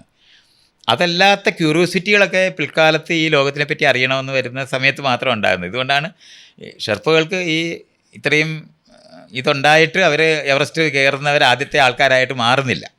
ആ മാറാതെ പോകുന്നത്, ഹിലാരി പോകുമ്പോൾ കൂടെ പോയ ടെൻസിങ് ആണ് ആദ്യമായിട്ട് കയറുന്നത്. അയാൾക്ക് കയറാനുള്ള കഴിവുണ്ട്. പക്ഷേ അയാൾ ആദ്യം കയറുന്നത്, അയാളാണ് പിടിച്ച് ശരിക്കും പറഞ്ഞാൽ ഹിലാരിയെ കയറ്റുകയാണ് ചെയ്യുന്നത്. പിന്നെ ഹിലാരിയും ടെൻസിങ്ങും കൂടെ ആ ഇംഗ്ലീഷുകാരൻ മര്യാദയ്ക്ക് പെരുമാറുന്ന ഒരു മനുഷ്യനായതുകൊണ്ടാണ് ടെൻസിങ്ങിൻ്റെ പേര് വരുന്നത്. അല്ലെങ്കിൽ അയാളുടെ ജോലിക്കാരൻ മാത്രമായിരുന്നു. പക്ഷേ അയാളാണ് ആദ്യമായിട്ട് കയറിയെന്ന് മറ്റേയാൾ പറയുകയൊക്കെ ചെയ്തിട്ട് അവർ രണ്ടുപേരും കൂടെ ഒന്നിച്ച് കയറിയതുപോലെയാണ്. പിന്നെ ഇപ്പോൾ നമ്മളിപ്പോൾ ടെൻസിങ് ഹിലാരി എന്ന് പറഞ്ഞ് ഒന്നിച്ചാണല്ലോ പേര് കേൾക്കുന്നത്. അല്ല, ഞാനത് ആ വിഷയം പറയാനല്ല, മനസ്സിലായി. അത് അവിടെയുള്ള ആ പ്രദേശത്തുള്ള ആളുകൾ ചെയ്യാൻ കഴിയുമ്പോഴും അവർ ചെയ്യാതിരിക്കുന്നത് അവർക്ക് അതിൻ്റെ ഒരു സ്വാഭാവികമായ മനുഷ്യൻ്റെ നീഡുമായിട്ട് ബന്ധപ്പെട്ടല്ല ആ കയറ്റം. ഇതേ റീസൺ കൊണ്ടാണ് അവരുള്ളവർ കയറാതിരുന്നതിൻ്റെ കാരണം അത്രയേ ഉള്ളൂ. പക്ഷേ ഇതൊക്കെ 1000-2000 വർഷം മുമ്പ് തന്നെ മനുഷ്യർ കയറി ആദ്യത്തെ വേവ് മനുഷ്യർ പോവുകയൊക്കെ ചെയ്യുന്ന സമയത്ത് കയറിപ്പോയവരാണ് അവിടെ അപ്പോൾ കഴിയുന്നത്. എന്നിട്ട് ഉണ്ടായെന്താന്ന് പറഞ്ഞാൽ ഇവർ വെളുത്ത ആൾക്കാരായ ഓസ്ട്രേലിയക്കാരും നാട്ടിലുള്ള ആൾക്കാരുമാണ്. അപ്പോൾ അവർ സംസാരിക്കുന്ന സമയത്ത് കുറച്ച് വാക്കുകളൊക്കെ തമ്മിൽ ശരിയാകുന്നുണ്ട്. അപ്പോൾ ഇതേ ആളുകൾ തന്നെയാണെന്ന് കാണാൻ പറ്റും. എൻ്റെ ഭാഷയ്ക്കകത്ത് പക്ഷെ വലിയ വ്യത്യാസങ്ങൾ വന്നിട്ടുണ്ട്. ആ ഒരു ബ്രേക്ക് ത്രൂ ഉണ്ടായ സമയത്താണ് ഭാഷ എങ്ങനെയാണ് മാറുന്നതെന്നൊക്കെ, പല ഭാഷകളായി മാറുന്നതിനെ പറ്റിയും ഈ ഐസൊലേറ്റ് ചെയ്യുന്ന ആൾക്കാരെങ്ങനെയാണ് വ്യത്യസ്തരായി മാറുന്നതെന്നൊക്കെ പറയുന്നുള്ള പഠനങ്ങളെല്ലാം സത്യത്തിൽ ഉണ്ടാകാൻ ഏറ്റവും കൂടുതൽ സഹായിച്ച ഒരു കാര്യമായിരുന്നു ഈ പപ്പാനുഗിനിയിലെ സമൂഹങ്ങളെ കണ്ടെത്തിയ സമയത്ത്. അപ്പം അവർ പിന്നെ ഇവരുടെ ഭാഷയൊക്കെ പഠിക്കുമ്പോൾ സമയത്ത് ഈ വെളുത്ത ആൾക്കാരെ കണ്ടിട്ട് അവർ പോയി അവിടെ പറയുന്നുണ്ട്, അവരുടെ ഗോത്രത്തലവനോട് പറയുന്നുണ്ട്, ഇപ്പം വെളുത്തിരിക്കുന്നവരെ അവർ കണ്ടിട്ടേ ഇല്ല. അപ്പോൾ അവർ തീരുമാനിച്ചത് ഇത് ഇങ്ങനെ ദൈവത്തിൻ്റെ വർഗത്തിൽ നിന്ന് വരുന്നതാണ് തീരുമാനിക്കുന്നുണ്ട്. പക്ഷേ നമ്മൾ വിസർജനം ചെയ്യുന്നത് പോലെ തന്നെയാണ് അവരും. ഭയങ്കര പാട, ഒരു വ്യത്യാസം അവിടെ ഇല്ല. ബാക്കിയൊക്കെ അവർ പറയുന്നത് ഭയങ്കര ഇത് ദൈവത്തിൻ്റെ ആൾക്കാർ പോലെ, വെളുത്തിരിക്കുന്നവരെ കണ്ടിട്ടില്ല. നമ്മൾ ഏലിയനെ കണ്ടു കഴിഞ്ഞാൽ എങ്ങനെയായിരിക്കും അതുപോലെയാണ് ഇത് പറയുമ്പോൾ പക്ഷേ അവർ പറയുന്നുണ്ട്. പക്ഷേ മലം എന്തായാലും ഒരുപോലെ തന്നെ നാറുന്നുണ്ട് എന്ന് പറയുന്ന ഈ ഒരു സംഭവം അന്ന് രേഖപ്പെടുത്തി വെച്ചിട്ടുണ്ട് അവർ. അപ്പോൾ അന്നത്തെ ഇതോടാണ് ഭാഷയെപ്പറ്റി അതുവരെ ഉണ്ടായിരുന്ന പല സിദ്ധാന്തങ്ങളും മാറ്റിയിട്ട് എങ്ങനെയാണ് ഭാഷ ഡൈവേർജ് ചെയ്യുന്നതെന്നും വ്യത്യസ്തമാകുന്നതെന്നും ഒക്കെ ഉള്ള പഠനത്തിന് ഒരു 50,000 കൊല്ലം മുമ്പ് മനുഷ്യരെങ്ങനെയായിരുന്നു എന്നുള്ളത് ഒരു ടൈം പൂളിനകത്ത് കിടക്കുന്നത് പോലെയാണ് ഈ മനുഷ്യരുടെ പെരുമാറ്റം. ലിവിങ് എക്സാമ്പിളായിട്ട് മാറുന്നുണ്ട്. അപ്പോൾ ഇത് പിന്നീട് ഞാൻ പറഞ്ഞില്ലേ, ആൻഡമാനിലെ ജാറവാസിനെയൊക്കെ കാണുകയൊക്കെ ചെയ്യുമ്പോൾ ആമസോണിലെ ആളുകളെ കാണുകയൊക്കെ ചെയ്യുന്ന ഒരു ഫസ്റ്റ് മീറ്റിംഗ് ഒക്കെ ആയിട്ടുള്ള രേഖപ്പെടുത്തപ്പെട്ടിട്ടുള്ള കാര്യങ്ങളൊക്കെ ഉണ്ട്. ആ സ്ഥലത്തെല്ലാം നമ്മൾ ഇത് കാണുന്നുണ്ട്. ഞാൻ ഈ പറയുന്ന സിനേറിയോ സമാനമായ തരത്തിൽ തന്നെയാണ് സംഭവിച്ചിട്ടുള്ളത്. അപ്പോൾ ലോകവ്യാപകമായി മനുഷ്യർ വലിയ വ്യത്യാസങ്ങളില്ലാതെ കൃഷി ആരംഭിച്ചവരും കൃഷി ആരംഭിക്കാത്തവരും തമ്മിലുള്ള ഡിവിഷനാണ് യഥാർത്ഥത്തിൽ നമുക്ക് ലോകത്തുള്ളത്. നമ്മളൊരു ഡിഫറൻസായിട്ട് നമ്മൾ അറിയേണ്ടത്, നമ്മൾ മറ്റ് ജീവികളിൽ നിന്ന് വ്യത്യസ്തമായി ഭക്ഷണം തേടി ജീവിക്കുന്നവരല്ലാതെ ഭക്ഷണം ഉണ്ടാക്കുന്നവരായി മാറുക എന്ന് പറയുന്നത് വളരെ വലിയ ഒരു വ്യത്യാസമാണ് മനുഷ്യകുലത്തിന് തന്നെ സംഭവിച്ചിട്ടുള്ളതെന്നുള്ളത് അറിയുന്നത് ഈ ഒരു പ്രോസസ്സിൽ നിന്നാണ്. അപ്പം അതിനകത്തുള്ള പുത്തൻ അന്വേഷണത്തിൻ്റെ ഭാഗമായിട്ടാണ് ഓരോ പ്രദേശത്ത് നമ്മൾ നേരത്തെ ജീവികളെ ഡൊമസ്റ്റിക്കേറ്റ് ചെയ്യുന്നതിനെപ്പറ്റി നമ്മൾ പറയുന്നുണ്ടല്ലോ, ആ പറയുന്നത് പോലെ തന്നെ അറിയേണ്ട ഒരു കാര്യമാണ്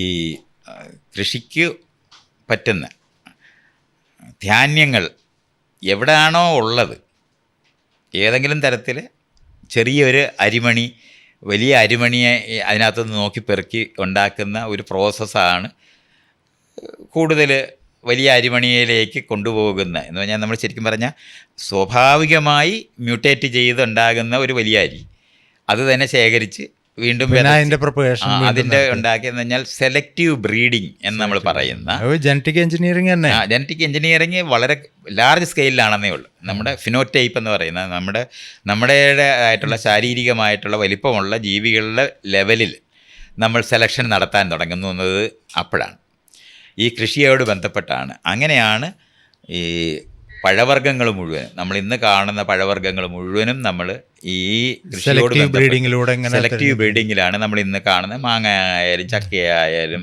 ഈ ധാന്യങ്ങളെല്ലാം. അപ്പം ഭക്ഷണം കഴിക്കുന്നതിനകത്ത് ധാന്യങ്ങളിലേക്കും നീങ്ങുന്നതിനൊരു കാരണമുണ്ട്. അത് സൂക്ഷിച്ചു വെക്കാൻ പറ്റും. അതാണ് അതിൻ്റെ അത് മനസ്സിലായാലേ അത് എന്തുകൊണ്ടാണ് ധാന്യങ്ങളിലേക്ക് കോൺസെൻട്രേറ്റ് ചെയ്ത ഒരു കൃഷി സമ്പ്രദായം വികസിക്കുന്നത് സൂക്ഷിച്ചു വെക്കാൻ പറ്റും എന്നുള്ളതാണ്. അപ്പം വറവ് വരുന്ന സമയത്ത് ക്ഷാമം വരുന്നു എന്ന് പറഞ്ഞാൽ വെള്ളം മഴ പെയ്യാതിരിക്കുകയൊക്കെ ചെയ്യുന്ന പോലെ വെള്ളപ്പൊക്കം ഇല്ലായ്മ വരുന്ന സമയത്ത് സൂക്ഷിച്ചു വെച്ചിരിക്കുന്ന സാധനം ഉണ്ടെന്നുണ്ടെങ്കിൽ നമുക്ക് ജീവിക്കാൻ പറ്റും. അപ്പോഴാണ് ധാന്യങ്ങളിലേക്ക് മാറുക എന്ന് പറയുന്നത്. ഇപ്പോൾ പഴവായാലെ സൂക്ഷിച്ച് വയ്ക്കണം, ഉണക്കി സൂക്ഷിക്കുന്നതൊക്കെ പിൽക്കാലത്ത് നമ്മൾ കണ്ടുപിടിക്കുന്നുണ്ട്. പക്ഷെ എന്നാലും ശരി, ഇത്രയും ക്വാണ്ടിറ്റിയും ക്വാണ്ടിറ്റിയും നമുക്ക് നിലനിർത്താനൊക്കത്തില്ല. അതുപോലെ തന്നെ ഇറച്ചി തന്നെ മാംസവും ഉണക്കി സൂക്ഷിക്കുന്നവരായിട്ട് നമ്മൾ തീയിട്ട് ചൂടാക്കിയിട്ടും സൂക്ഷിക്കുന്നവരായിട്ട് മാറുന്നുണ്ട്. ഇത്രയും കാലം സൂക്ഷിക്കാൻ പറ്റില്ല. ഇത് സ്വാഭാവികമായ 6 തൊട്ട് 1 വർഷം ഒരു പാടുമില്ലാതെ ഈ അരിയിരിക്കും. അപ്പോൾ അത് കാരണം കൊണ്ടാണ് നമ്മുടെ കൃഷി സമ്പ്രദായം എന്ന് പറയുന്നത് നമ്മുടെ ഭക്ഷണക്രമത്തിനെ കംപ്ലീറ്റ് മാറ്റുന്ന. ഇഷ്ടംപോലെ തിന്നാൻ കിട്ടുമ്പോഴും എല്ലാം പലതരത്തിലുള്ള പഴങ്ങളും പലതരത്തിലുള്ള ധാന്യങ്ങളും പലതരത്തിലുള്ള മാംസങ്ങളും ഒക്കെ കൊച്ചു വീട് വിട്ടിൽ ഇതിനെല്ലാം തിന്നുകൊണ്ടിരുന്ന നമ്മൾ തേടി നടന്ന് കിട്ടുന്നതൊക്കെ തിന്നുകൊണ്ടിരുന്നത് എടുത്തു വന്ന് ഈ സെലക്റ്റീവ് ആയിട്ടുള്ള കുറച്ച് സാധനങ്ങളിലേക്ക് നമ്മുടെ ഭക്ഷണക്രമം മാറുക എന്ന് പറയുന്ന ഒരേ തരം സാധനങ്ങളായി പിന്നെ നമ്മൾ ഭക്ഷിക്കും. അത് അതിനകത്ത് ഏറ്റവും കൂടുതൽ സൂക്ഷിച്ചു വെക്കാൻ പറ്റുന്ന സാധനങ്ങൾ എന്നുള്ള നിലവാരത്തിൽ ധാന്യങ്ങളായതോടെ ഭക്ഷണത്തിനകത്തെ ഈ കാർബോഹൈഡ്രേറ്റ് എന്ന് പറയുന്ന സാധനം കൂടുതലായി. ഇത് രണ്ട് തരത്തിൽ നമ്മളെ ബാധിച്ചു. നമ്പർ നമ്മൾ കൂടിയെങ്കിലും അതിന് മുമ്പ് മരണകാരണമായിട്ട് വരുന്നത് നമുക്ക് രോഗം വരുന്നോ അല്ലെങ്കിൽ മറ്റു മൃഗങ്ങൾ പിടിച്ചു പോവുകയോ പ്രായമാകുന്ന സമയത്ത് ഓടാനോ പറ്റാതിരുന്ന അതിനേക്കാളും കുറച്ചുകൂടെ താഴോട്ടായി. നമ്മളുടെ ഈ ഹണ്ടർ ഗാദറർ കമ്മ്യൂണിറ്റിയിൽ പലതരത്തിലുള്ള ഭക്ഷണം കഴിക്കുന്നത് വഴി നമുക്ക് വൈറ്റമിൻസും പ്രോട്ടീനും കാർബോഹൈഡ്രേറ്റും എല്ലാം കിട്ടുമായിരുന്നു. അതിൽ നിന്ന് കാർബോഹൈഡ്രേറ്റ് പ്രധാനമായ തീറ്റയിലേക്ക് മാറി പിൽക്കാലത്താണ് നമ്മൾ ശരിക്കും പറഞ്ഞാൽ കോഴിയും പശുവിനെയൊക്കെ നമ്മൾ വളർത്താൻ തുടങ്ങുന്നത്. ഇത് സംഭവിക്കുന്ന ഒരു 10,000 വർഷത്തിന് ആ സമയത്താണ് ഈ ഡൊമസ്റ്റിക്കേഷൻ എന്ന് പറയുന്ന അതിനകത്ത് കൃഷി എന്ന് പറയുന്ന പ്രധാന വർക്കിനകത്തേക്ക് നമ്മൾ ആ രീതിയിലേക്ക് മാറുന്നത്. പക്ഷേ അപ്പോഴും ധാന്യങ്ങളുടേതായ ലോകത്തിനകത്താണ് ഏറ്റവും കൂടുതൽ സൂക്ഷിച്ചു വയ്ക്കാനുള്ള ഇതുകൊണ്ട്. അതുകൊണ്ട് മൃഗങ്ങളെയൊക്കെ നമുക്ക് വളർത്തണമെന്നുണ്ടെങ്കിൽ ചിലവും കൂടുതലാണ്. നോക്കി വളർത്തുക എന്ന് പറയുന്നത്. അപ്പോഴാണ് നമ്മൾ കുറുക്കനോടുള്ള വിരോധം ഉണ്ടാകുന്നവരായിട്ട് മാറുന്നത്, ചെന്നായോട് വിരോധമുള്ളവരായിട്ട് നമ്മൾ മാറുന്നത്, നമ്മുടെ പശുവിനെ പിടിക്കുന്ന കടുവായോടും മറ്റേ പുലിയോടും ഒക്കെ നമുക്ക് വിരോധമുള്ളവരായിട്ട് നമ്മൾ മാറുന്നത് ഒക്കെ ഈ മൃഗങ്ങളെ നമ്മൾ വളർത്താൻ തുടങ്ങുമ്പോൾ അതിൻ്റെ ആഹാരം അതിനെ തിന്നുകൊണ്ടിരുന്ന ജീവികളെല്ലാം നമ്മുടെ ശത്രുക്കളായിട്ട് മാറുന്നുണ്ട്. അങ്ങനെയാണ് അത്തരത്തിലുള്ള കഥകളെല്ലാം ലോകം മുഴുവൻ ഉണ്ടായത്. ചെന്നായി എന്നൊക്കെ പറഞ്ഞാൽ നമ്മൾ അവനെപ്പോലെ ഒരാളില്ല.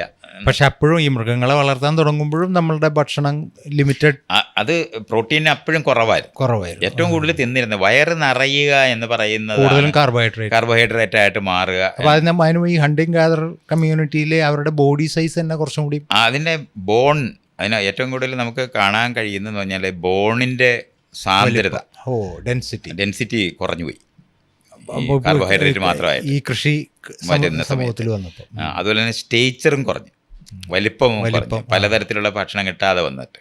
പക്ഷെ നമ്പർ വളരെയധികം നമ്പർ കൂടി കണിശമായിട്ട്. പക്ഷെ അതേപോലെ തന്നെയാണ് നമ്മൾ മനസ്സിലാക്കേണ്ട ഒരു കാര്യം എന്ന് പറഞ്ഞാൽ വ്യത്യസ്തമായിട്ടുള്ള ജീവികളെ നമ്മൾ ഒരു കൊടക്കീഴിൽ കൊണ്ടുവരുമ്പോൾ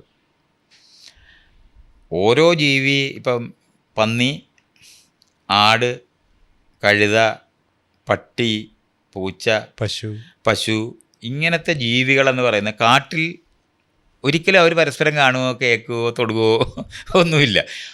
ലക്ഷക്കണക്കിന് വർഷത്തിനിടയ്ക്ക് അങ്ങാണമായിരിക്കും ഒരെണ്ണം ഒന്നിനെ തമ്മിൽ കൂട്ടിമുട്ടി പോവുകയൊക്കെ ചെയ്യുന്നത്. അല്ലെങ്കിൽ അവർ ഒഴിവാക്കുന്ന, അവർക്കൊരു ബന്ധപ്പെടേണ്ട ഒരു ആവശ്യമില്ല, നേരിട്ടുള്ള സമ്പർക്കം തീരെയില്ല. പക്ഷെ നമ്മൾ ഈ കൃഷി കണ്ടുപിടിക്കാൻ തുടങ്ങിയവിടാണ് ഈ മൈക്രോബ്സ് എന്ന് പറയുന്ന അതവരുടെ ചാകരയാണ് ഉണ്ടായത്. പുതിയ മൈക്രോബുകളുടെ സമയത്തോളം നമ്മൾ കോഴിയെ തൊട്ടിട്ട് പട്ടിയെ പിടിക്കും, പട്ടിയെ പിടിച്ചിട്ട് പശുവിനെ പിടിക്കും, പശുവിനെ തൊട്ടിട്ട് കുതിരയെ തൊടും, കുതിര തൊട്ടിട്ട് നമ്മുടെ മക്കളെ തൊടും. ഇവിടുന്നൊക്കെ നമ്മൾ ഈ സകല മൈക്രോബിനും ഒരു കാലത്തും പരസ്പരം ഇങ്ങനെ മറ്റൊരു ജീവിയിലേക്ക് കടക്കാൻ കഴിയുമായിരുന്ന ഒരു സംഭവം ഇല്ലാത്തടത്ത് ഏറ്റവും വലിയ ഈ സകല സൂക്ഷ്മജീവികളെ മുഴുവനും ബ്രീഡ് ചെയ്ത് വളർത്തുന്ന ഇടമായിട്ട് ഈ കൃഷിസ്ഥലം മുഴുവൻ മാറുന്നുണ്ട്. അപ്പോൾ ഈ കൃഷിക്കാരാണ് ലോകത്ത് ഈ സകല രോഗങ്ങളെയും ഇത്രയും നമ്മൾ കാണുന്ന മഹാമാരി എന്ന് നമ്മൾ വിളിക്കുന്ന വലിയ രോഗങ്ങളുടെ സ്രോതസ് ഉണ്ടാക്കുന്ന ഇടമായിട്ട് ഈ കൃഷിസ്ഥലങ്ങൾ മാറും. മാത്രമല്ല നമ്മുടെ നമ്പർ ഒത്തിരി കൂടി. 100, 200, 300 പേരായ സമയത്ത് ഒരു രോഗം വന്നാൽ പെട്ടെന്ന് ഇത്രയും പേരെ അങ്ങ് പിടിക്കും. ഇപ്പോൾ വസൂരിയൊക്കെ അങ്ങ് പിടിക്കുക, പ്ലേഗ് പിടിക്കുക, ഇങ്ങനെയുള്ള സാധനങ്ങൾ ഈ രോഗം വന്ന് പല സ്ഥലങ്ങളും ഇല്ലാതായി പോകുന്നതിൻ്റെ പ്രധാന കാരണം നമ്മൾ ഈ പിടിച്ചുകൊണ്ട് വരുന്ന മറ്റേയാണെന്നുണ്ടെങ്കിൽ നമ്മൾ ഒരു മൃഗത്തിനെ കൊന്നാൽ 4-5 പേരായിരിക്കും അപ്പോൾ അവിടെ ഉള്ളത്. അവരായിരിക്കും അതിനെ വേവിച്ച് തിന്നുകയൊക്കെ ചെയ്തിട്ട് ആ 5 പേരും അങ്ങ് ചത്തു. അത് പകരാനായിട്ടൊരു മെക്കാനിസം ഇല്ലായിരുന്നു. പക്ഷെ ആ ഭക്ഷണം നമ്മളിവിടെ ഈ ഗ്രാമത്തിനകത്തേക്ക് കൊണ്ടുവന്നു കഴിഞ്ഞാൽ രോഗം വന്നാൽ അത്രയും പേരും മരിച്ചു. അപ്പോൾ പണ്ടും നമുക്ക് നായാടുന്ന സമയത്ത് ഈ കൺഫ്രണ്ടേഷൻ ഉണ്ടാകാറുണ്ട്. പക്ഷെ ഇത്രയും പേരെ ഒന്നിച്ച് മറ്റേ ഒരു വൈറൽ സോ ബാക്ടീരിയയോ നമ്മളെ ബാധിക്കാൻ കഴിവുണ്ടായിരുന്നത് അത്രയും പേരെയും കൊണ്ട് അങ്ങ് പോകത്തേ ഉള്ളായിരുന്നു. പക്ഷേ ഈ പലതരത്തിലുള്ള ജീവികളെ ഒന്നിച്ച് നമ്മളൊരിടത്ത് കൊണ്ടുവന്നപ്പോഴത്തേന് ഈ മ്യൂട്ടേറ്റ് ചെയ്ത് പുതിയ ഹോസ്റ്റിനെ കണ്ടുപിടിക്കാനായിട്ട് ഈ ബാക്ടീരിയകൾ പുതിയ വൈറസുകൾക്കും ഭയങ്കര സാധ്യതയാണ്. കോഴിയിലുള്ള വൈറസ് ആണെങ്കിൽ ആടിലോ ഒന്നും ഒരിക്കലും സർവൈവ് ചെയ്യില്ല. കോഴിയും ആടും തമ്മിൽ വൈൽഡിൽ ഒരിക്കലും തമ്മിൽ പുതിയ ഹോസ്റ്റലിൽ വന്നെത്തുകയും അവിടെ ആദ്യത്തെ കുറച്ച് വൈറസോ ബാക്ടീരിയ പോയിട്ടുണ്ടെങ്കിൽ തന്നെ കുറച്ചെണ്ണം അവിടെ ജീവിക്കാൻ പഠിക്കുകയും അല്ലെങ്കിൽ പുതിയ തരത്തിൽ അത് ഞാൻ പറഞ്ഞാലേ ഇത് അതിനും വേണ്ടി കളക്ട് ചെയ്ത് ഒന്നിച്ച് കൂട്ടുന്ന ഒരു പണിയാണ് കൃഷി. ഇത് നമ്മൾ മനസ്സിലാക്കേണ്ടതുണ്ട്. നമ്മൾ ചെടികളിൽ പോലും ഈ വൈറസും ബാക്ടീരിയയും ഫംഗസ് ഒക്കെ ഉള്ളതാണ്. അവരെല്ലാവരും അവരുടെ, ഞാൻ പറഞ്ഞില്ലേ, ചാകര എന്നുള്ള വാക്കേ പറയാൻ പറ്റത്തുള്ളൂ കൃഷിയിടം. നമ്മളിപ്പോഴും നമുക്കത് ഒരിക്കലും നമ്മൾക്ക് അങ്ങനെ മനസ്സിലാകത്തേ ഇല്ല. നമ്മുടെ വീടുകളിലെല്ലാം ഇത്തരത്തിലുള്ള എത്രയോ ഇനം ജീവികൾ, നമ്മൾ വളർത്താത്ത ജീവികൾ, ഈ ധാന്യം സൂക്ഷിച്ച് വെച്ചാൽ എലി കാണിച്ചു വരും. എലി വന്നാൽ അതിനെ തിന്നുന്ന പാമ്പ് വരും. അപ്പോൾ നമ്മുടെ വീടുകളിനകത്തെല്ലാം പാമ്പ് വരുന്നത് എലി വരുന്നത് കൊണ്ടാണ്. അതുപോലെ തന്നെ നമ്മൾ ഒരിടത്ത് ഇരിക്കുകയാണെന്നുണ്ടെങ്കിൽ കൊതുക് വരും. കൊതുകിനെ തിന്നുന്ന തവള വരും. തവള തിന്നുന്ന പാമ്പ് വരും. ഇതിങ്ങനെയാണ് നമ്മുടെ വീടുകളിൽ മുഴുവനും ഈ ജീവികളുടെ ഒരു കോൺസെൻട്രേഷൻ. അത് കൊച്ചു ജീവികൾ തൊട്ട് അതുപോലെ തന്നെ പാറ്റ വരുന്നു. പാറ്റയൊക്കെ നമ്മുടെ കൂടെ ആയിപ്പോയിട്ട് എത്രയോ വർഷമായെന്നറിയോ. ഈ നമ്മൾ ഈ ഇതൊക്കെ പണി എടുത്ത വഴി അവർ നമ്മുടെ കൂടെ താമസിക്കുന്നവരായിട്ട് മാറിപ്പോയി. അതുപോലെ തന്നെ നമ്മുടെ തന്നെ ഈ ശരീരത്തിലുള്ള ജീവികളെ പറ്റിയൊക്കെ ഇതുപോലെ ഇതേ സമയത്തൊന്ന് അറിയേണ്ടതാണ്. നമ്മുടെ തലയിലുണ്ടായിരുന്ന പേനുകൾ, നമ്മുടെ ദേഹം മുഴുവൻ ഉണ്ടായിരുന്നു. നമ്മൾ അത് കഴിഞ്ഞ് പൂട പൊഴിഞ്ഞു പോയ ഒരു ജീവിയായിട്ട് നമ്മൾ മാറുന്നുണ്ട്. മാറുന്ന സമയത്ത് തലയിലോട്ട് മാറി അവർ താമസിക്കുന്നത് നമ്മുടെ ഗുഹ്യഭാഗത്തുള്ള രോമങ്ങളിലേക്ക് പോകുന്നത് 2 ഇനം പേനുകളാണ് പിന്നെ നമുക്കുണ്ടാകുന്നത്. അപ്പോൾ ആ പേനിനെ പറ്റിയൊക്കെ നമ്മൾ ഇതുപോലെ പഠിക്കുകയാണെന്നുണ്ടെങ്കിൽ നമ്മളുടെ ഈ മാറ്റങ്ങളെ മുഴുവനും ഇതുപോലെ കാണാൻ പറ്റും. ഒരാളിൽ നിന്ന് വേറൊരാളിലേക്ക് പേൻ പോകുന്ന സമയത്ത് എങ്ങനെയാണ് അതിൻ്റെ ജനിതകമൊക്കെ നമ്മൾ ഇതുപോലെ പഠിക്കുന്ന കാരണം കൊണ്ട് ഈ തരത്തിലുള്ള മാറ്റങ്ങളെ പറ്റിയുള്ള അറിവുകൾ മുഴുവനും നമ്മൾ യഥാർത്ഥത്തിൽ കിട്ടുന്നത് ഇത്തരത്തിലുള്ള കൊടുക്കൽ വാങ്ങലുകളിൽ നിന്നാണ് അതെല്ലാം ഉണ്ടായിട്ടുള്ളത്. അപ്പോൾ ഇതൊരു ജീവിയിൽ വരുന്ന മാറ്റം പഠിക്കുന്ന സമയത്ത് അതിനോടനുബന്ധിച്ച് നിൽക്കുന്ന മറ്റ് ജീവികളുടെ മാറ്റം കൂടി മനസ്സിലാക്കാനും ഈ മൈക്രോബ്സ് ഒക്കെ ഇത്രയധികം വൈവിധ്യമാർന്ന മൈക്രോബ്സ്, മറ്റേത് വളരെ പാടായിരുന്ന ഒരു മൈക്രോബ് വേറൊരു മൈക്രോബിനകത്ത് എത്തിച്ചേരാനോ. ഇനി അതുമാത്രമല്ല, അവർ പലതരത്തിലുള്ള ടെക്നിക്കുകളൊക്കെ വികസിപ്പിച്ചിട്ടൊക്കെ ആയിരുന്നു ഈ നമ്മളെ കൊണ്ട് ഓരോന്ന് ചെയ്യിച്ചിരുന്നത്. ഇപ്പം നമ്മുടെ മൂക്ക് ചൊറിഞ്ഞ ഉടനെ നമ്മൾ മൂക്ക് ചൊറിയും. ഇപ്പം നമ്മുടെ കൈ എന്ന് പറയുന്നതാണ് നമ്മുടെ ശരീരത്തിലെ ഏറ്റവും എന്താണ് മൈക്രോബ്സ് ഉള്ള മലിനമായ ഒരിടം.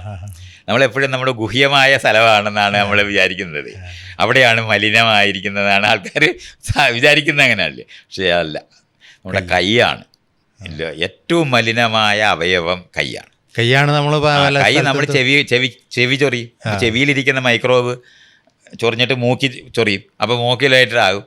മൂക്കിനകത്തുനിന്ന് നമ്മൾ കണ്ണ് ചൊറിയും. അത് ഇവിടെ ചൊറിച്ചില്ലൊന്ന് ഇവിടെ ചൊറിയും.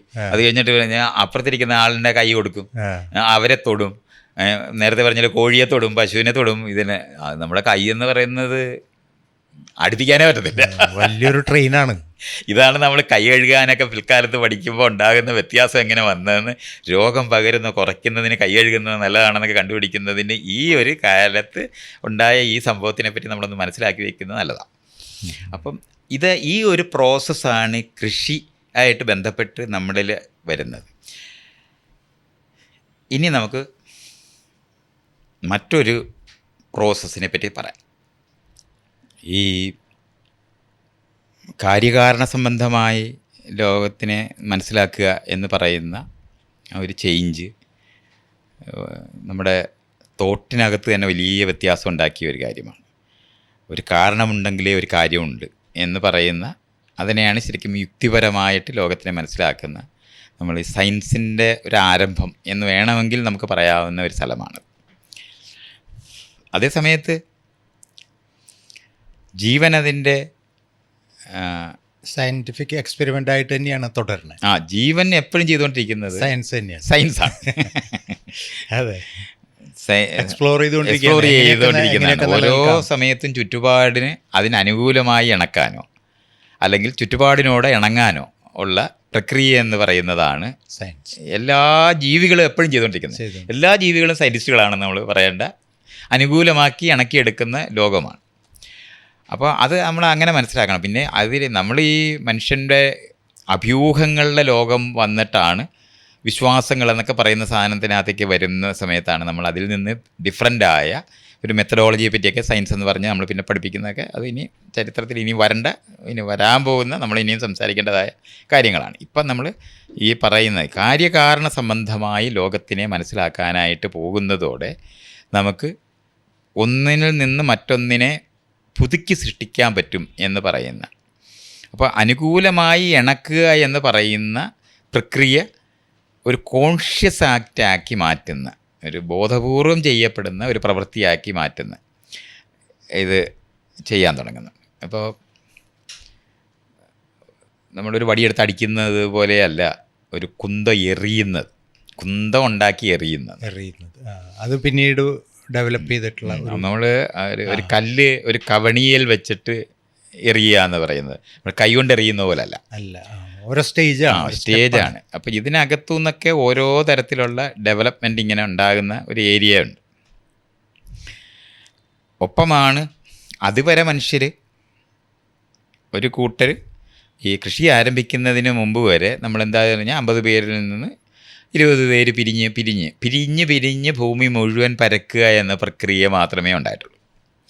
ഇന്നും ഗോത്രവർഗത്തിനകത്ത് നമ്മൾ പോയി കഴിഞ്ഞാൽ പിരിഞ്ഞ ഗ്രൂപ്പായിട്ട് തന്നെ തുടരുന്നുണ്ടാവും. അവർ മറ്റവരുമായി ഇൻട്രാക്ട് ചെയ്താലും ശരി അവരോടൊപ്പം ജീവിക്കുക എന്ന് പറയുന്ന സംഭവമില്ല.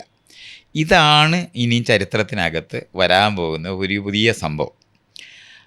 അതിന് 2 ലെയറുമുണ്ട്. അത് ഇതുപോലെ നമ്മൾ അറിയേണ്ടതാണ്. ഈ പിരിഞ്ഞല്ല തമ്മിൽ ചേർന്ന് ജീവിക്കുക എന്ന് പറയുന്ന ഒരു പ്രോസസ്സ് ആരംഭിക്കുന്നുണ്ട്. അത് ആരംഭിക്കുന്നത് ആരെങ്കിലും ഇഷ്ടത്തോടെ ചെയ്യപ്പെട്ട ഒരു നല്ല എന്ന് നമ്മൾ അറിയുകയും വേണം. പക്ഷെ അതിന് വേറൊരു ലെവലിലുള്ള പ്രശ്നവും കൂടെ നമ്മൾ ഇതിനകത്ത് കാണേണ്ടതുണ്ട്. ഇപ്പം കുഞ്ഞുണ്ടാകുന്നത് അമ്മയിൽ നിന്നാണെന്ന് കാണാത്ത ഒരാളും കാണത്തില്ല. അമ്മയാണ് പ്രസവിക്കുന്നത്. എല്ലാ കുഞ്ഞുങ്ങളും അമ്മയിൽ നിന്ന് വരുന്നത് കാണാത്ത ഒരാളും കാണത്തില്ല. അപ്പോൾ അമ്മയാണ് കാരണം.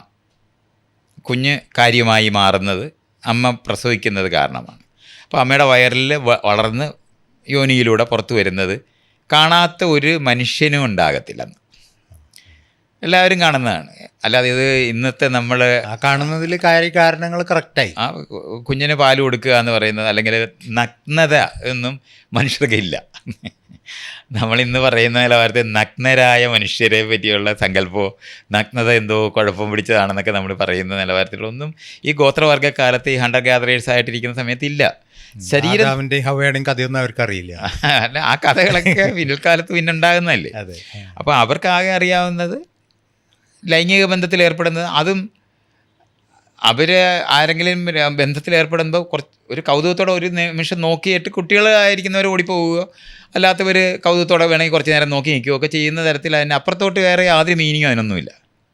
ഇഷ്ടമുള്ളത് തമ്മിൽ ചെയ്യുന്ന ഒരു പ്രവൃത്തി മാത്രമാണ് ലൈംഗിക ബന്ധം. അപ്പോൾ അങ്ങനത്തെ കാര്യങ്ങൾ നിൽക്കുകയും അതേപോലെ തന്നെ നഗ്നരായ പാല് കുടിക്കുന്ന അവയവം ഈ മെയിലായിരിക്കുന്നവർക്ക് മാത്രമാണ് ഇത് ഗർഭം ധരിപ്പിക്കാൻ വേണ്ടി രൂപപ്പെട്ട് പരുവപ്പെട്ടവരാണ് എന്നറിയുന്നതാണ് ഈ മുല വളരുന്ന സമയത്ത് കാണുന്നത്. ഓക്കെ, ഗർഭം ധരിക്കാൻ പ്രായമായവരാണ് ഇവർ.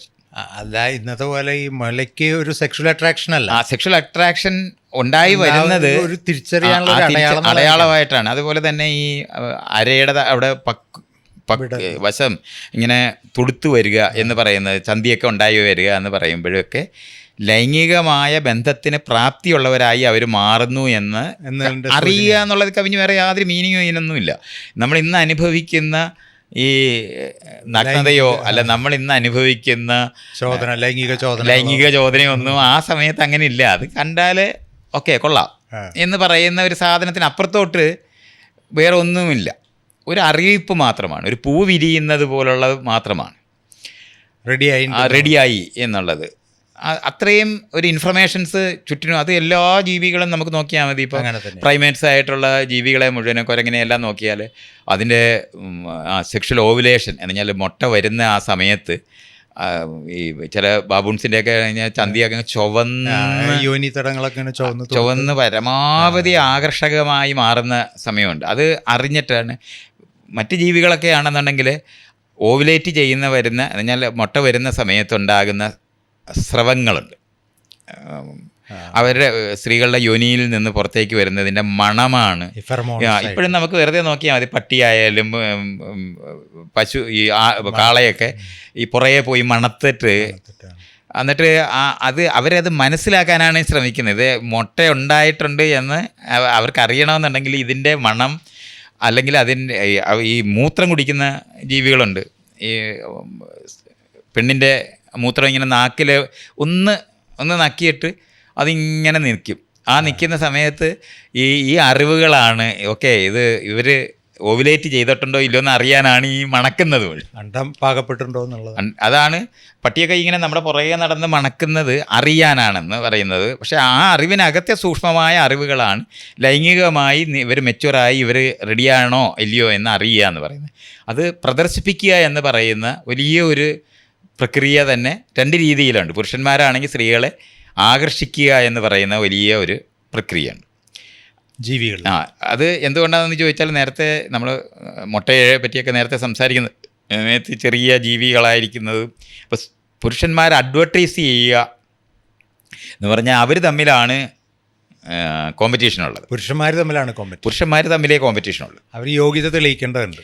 അപ്പോൾ അവർ കൂട്ടത്തിൽ കൊള്ളാവുന്നവരാണെന്ന് അറിയിക്കാനായിട്ട് പലതരത്തിലുള്ള മെക്കാനിസങ്ങളാണ്. പാട്ട് പാടിയിട്ടോ, ഡാൻസ് ചെയ്തിട്ടോ, അല്ലെങ്കിൽ നല്ല തൂവലുകൾ വിരിച്ച് കാണിച്ചിട്ടോ, അല്ലെങ്കിൽ ഇനി അതൊന്നും ഇല്ലാത്തവരാണെങ്കിൽ പൂട, ഇപ്പോൾ കുതിരയുടെ കുഞ്ചിരോമം എന്ന് നമ്മൾ പറയുന്ന രോമങ്ങൾ, സിംഹത്തിനൊക്കെ മെയിൻ എന്ന് പറഞ്ഞിട്ട് നമ്മുടെ ചുറ്റിനും ഇങ്ങനെ വലിയ വൃത്തത്തിൽ രോമം വളർന്നു നിൽക്കുന്നത്, ഇതുപോലുള്ള കാര്യങ്ങളും ശബ്ദത്തിന് മാറ്റം വരുന്നത്. ഇപ്പോൾ നമ്മുടെയൊക്കെ കുട്ടിക്കാലത്ത് പുരുഷന്മാരുടെ ശബ്ദം അതുവരെ എല്ലാവരും പെൺകുട്ടികളുടെ ശബ്ദത്തിലാണല്ലോ ഇരിക്കുന്നത്.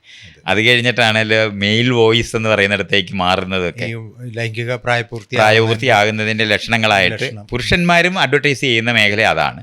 സ്ത്രീകൾക്കാണെങ്കിൽ സ്തനവും അവരുടെ നിതംബവും അവരുടെ ചന്തിയൊക്കെ വളർന്ന് വലുതായി വരുന്നതാണ്. അവരുടെ നടപ്പിന് മാറ്റം വരും. അപ്പോഴാണ് നമ്മൾ അന്നനട, കുണുങ്ങി നടക്കുന്നു എന്നൊക്കെ നമ്മൾ ഈ പറയുന്ന നിലവാരത്തിലുള്ള പറച്ചിലെല്ലാം വരുന്നത്. ഈ ചലനങ്ങളിനകത്തൂടെ ഞാൻ ലൈംഗികമായി പ്രായപൂർത്തിയായി എന്ന് പരസ്യപ്പെടുത്തുന്ന കാര്യങ്ങളാണ്. അപ്പോൾ വളരെ പ്രകടമായി കാണാനൊക്കുന്നതാണ് പാല്. അപ്പം വളരെ വലിയ മുലകളാണെന്നുണ്ടെങ്കിൽ പാല് ധാരാളമുണ്ട്, അപ്പോൾ കുഞ്ഞ് വളർന്നാൽ വളരെ ഇത് ഉണ്ടാകും എന്നൊക്കെ അറിയുന്ന ഈ തലവാരത്തിലുള്ള അഡ്വർടൈസ്മെൻറ്റുകളുടേതായ ലോകങ്ങളാണ് ഈ മേഖല മുഴുവൻ. ഡെക്കറേഷൻസ് ആണ് അത്. പുരുഷന്മാർ തമ്മിലുള്ള കോമ്പറ്റീഷനകത്ത് അവർ ബലം എന്ന് പറയുന്ന സാധനം പരസ്പരം പോരടിക്കാൻ വേണ്ടി, ശരിക്കും പറഞ്ഞാൽ പുരുഷൻ്റെ ബലം എന്ന് പറയുന്നത് പരസ്പരം പോരടിക്കാനാണെന്ന് അറിയേണ്ടതുണ്ട്. അല്ലെ ദുർബലരായ സ്ത്രീകളെന്ന് പറയുന്ന അവളെ കീഴ്പ്പെടുത്താനുള്ളതല്ല. അവർക്ക് സ്ത്രീയെ സംബന്ധിച്ചോളം അവരുടെ അണ്ഡം എന്ന് പറഞ്ഞാൽ മാസത്തിൽ ഒന്നേ ഉള്ളൂ. അതുകൊണ്ട് തന്നെ അവർക്കൊരിക്കലും ഒരു കോമ്പറ്റീഷനകത്ത് പോകേണ്ട കാര്യമേ ഇല്ല. അവർക്ക് സെർട്ടനാണ് പുരുഷന്മാരെത്തിക്കൊള്ളും. അപ്പം അത് കാരണം കൊണ്ട് അവർക്കൊരു കോമ്പറ്റീഷൻ അവരുടെ മറ്റൊരു സ്ത്രീയുമായിട്ടുണ്ടാകുന്നത്. നമ്മൾ ഇന്ന് കാണുന്ന കോമ്പറ്റീഷൻ മുഴുവനും മനുഷ്യനിർമ്മിതമാണ്. അത് പിന്നെ അതിൻ്റെ ലോകത്തേക്ക് വരുമ്പോൾ പറയാവുന്നതാണ്. ഈ ആദ്യകാലത്ത് ഉണ്ടായിരുന്ന ഈ തരത്തിൽ സ്ത്രീകൾക്ക് ഒരു ചലഞ്ചും അതുകൊണ്ടാണ് അവരുടെ ഗ്രൂപ്പ് എന്ന് പറഞ്ഞാൽ നമ്മൾ ഈ ഗോത്രം എന്ന് പറയുന്നത് സ്ത്രീകളുടെ പ്രായം കുറഞ്ഞതുമായിട്ടുള്ള സ്ത്രീകളുടെ ഗ്രൂപ്പാണ് ഏറ്റവും വലുതെന്നും അതിനകത്ത് അവരെ ഗർഭം ധരിപ്പിക്കാൻ കുറച്ച് പുരുഷന്മാരുണ്ടാകുക എന്ന് പറയുന്ന നിലവാരത്തിലാണ് പുരുഷന്മാരുണ്ടായിരുന്നത്. അവർ നായാടാൻ പോയാൽ ഇപ്പോൾ ഒരു പ്രായപൂർത്തിയാകുക എന്ന് പറയുന്നത് ശരീര വളർച്ച പുരുഷനുണ്ടാകുന്ന സമയത്ത് അത് ആ കുട്ടിയെ അവരുടെ മറ്റേ സ്ത്രീകളുടെ ഇടയിൽ നിന്ന് ഇവരങ്ങ് മാറ്റി അവർക്ക് പ്രത്യേക ട്രെയിനിങ് കൊടുക്കുന്നിടത്തേക്ക് ഈ ഗോത്രവർഗത്തിൽ മാറുന്നുണ്ട്.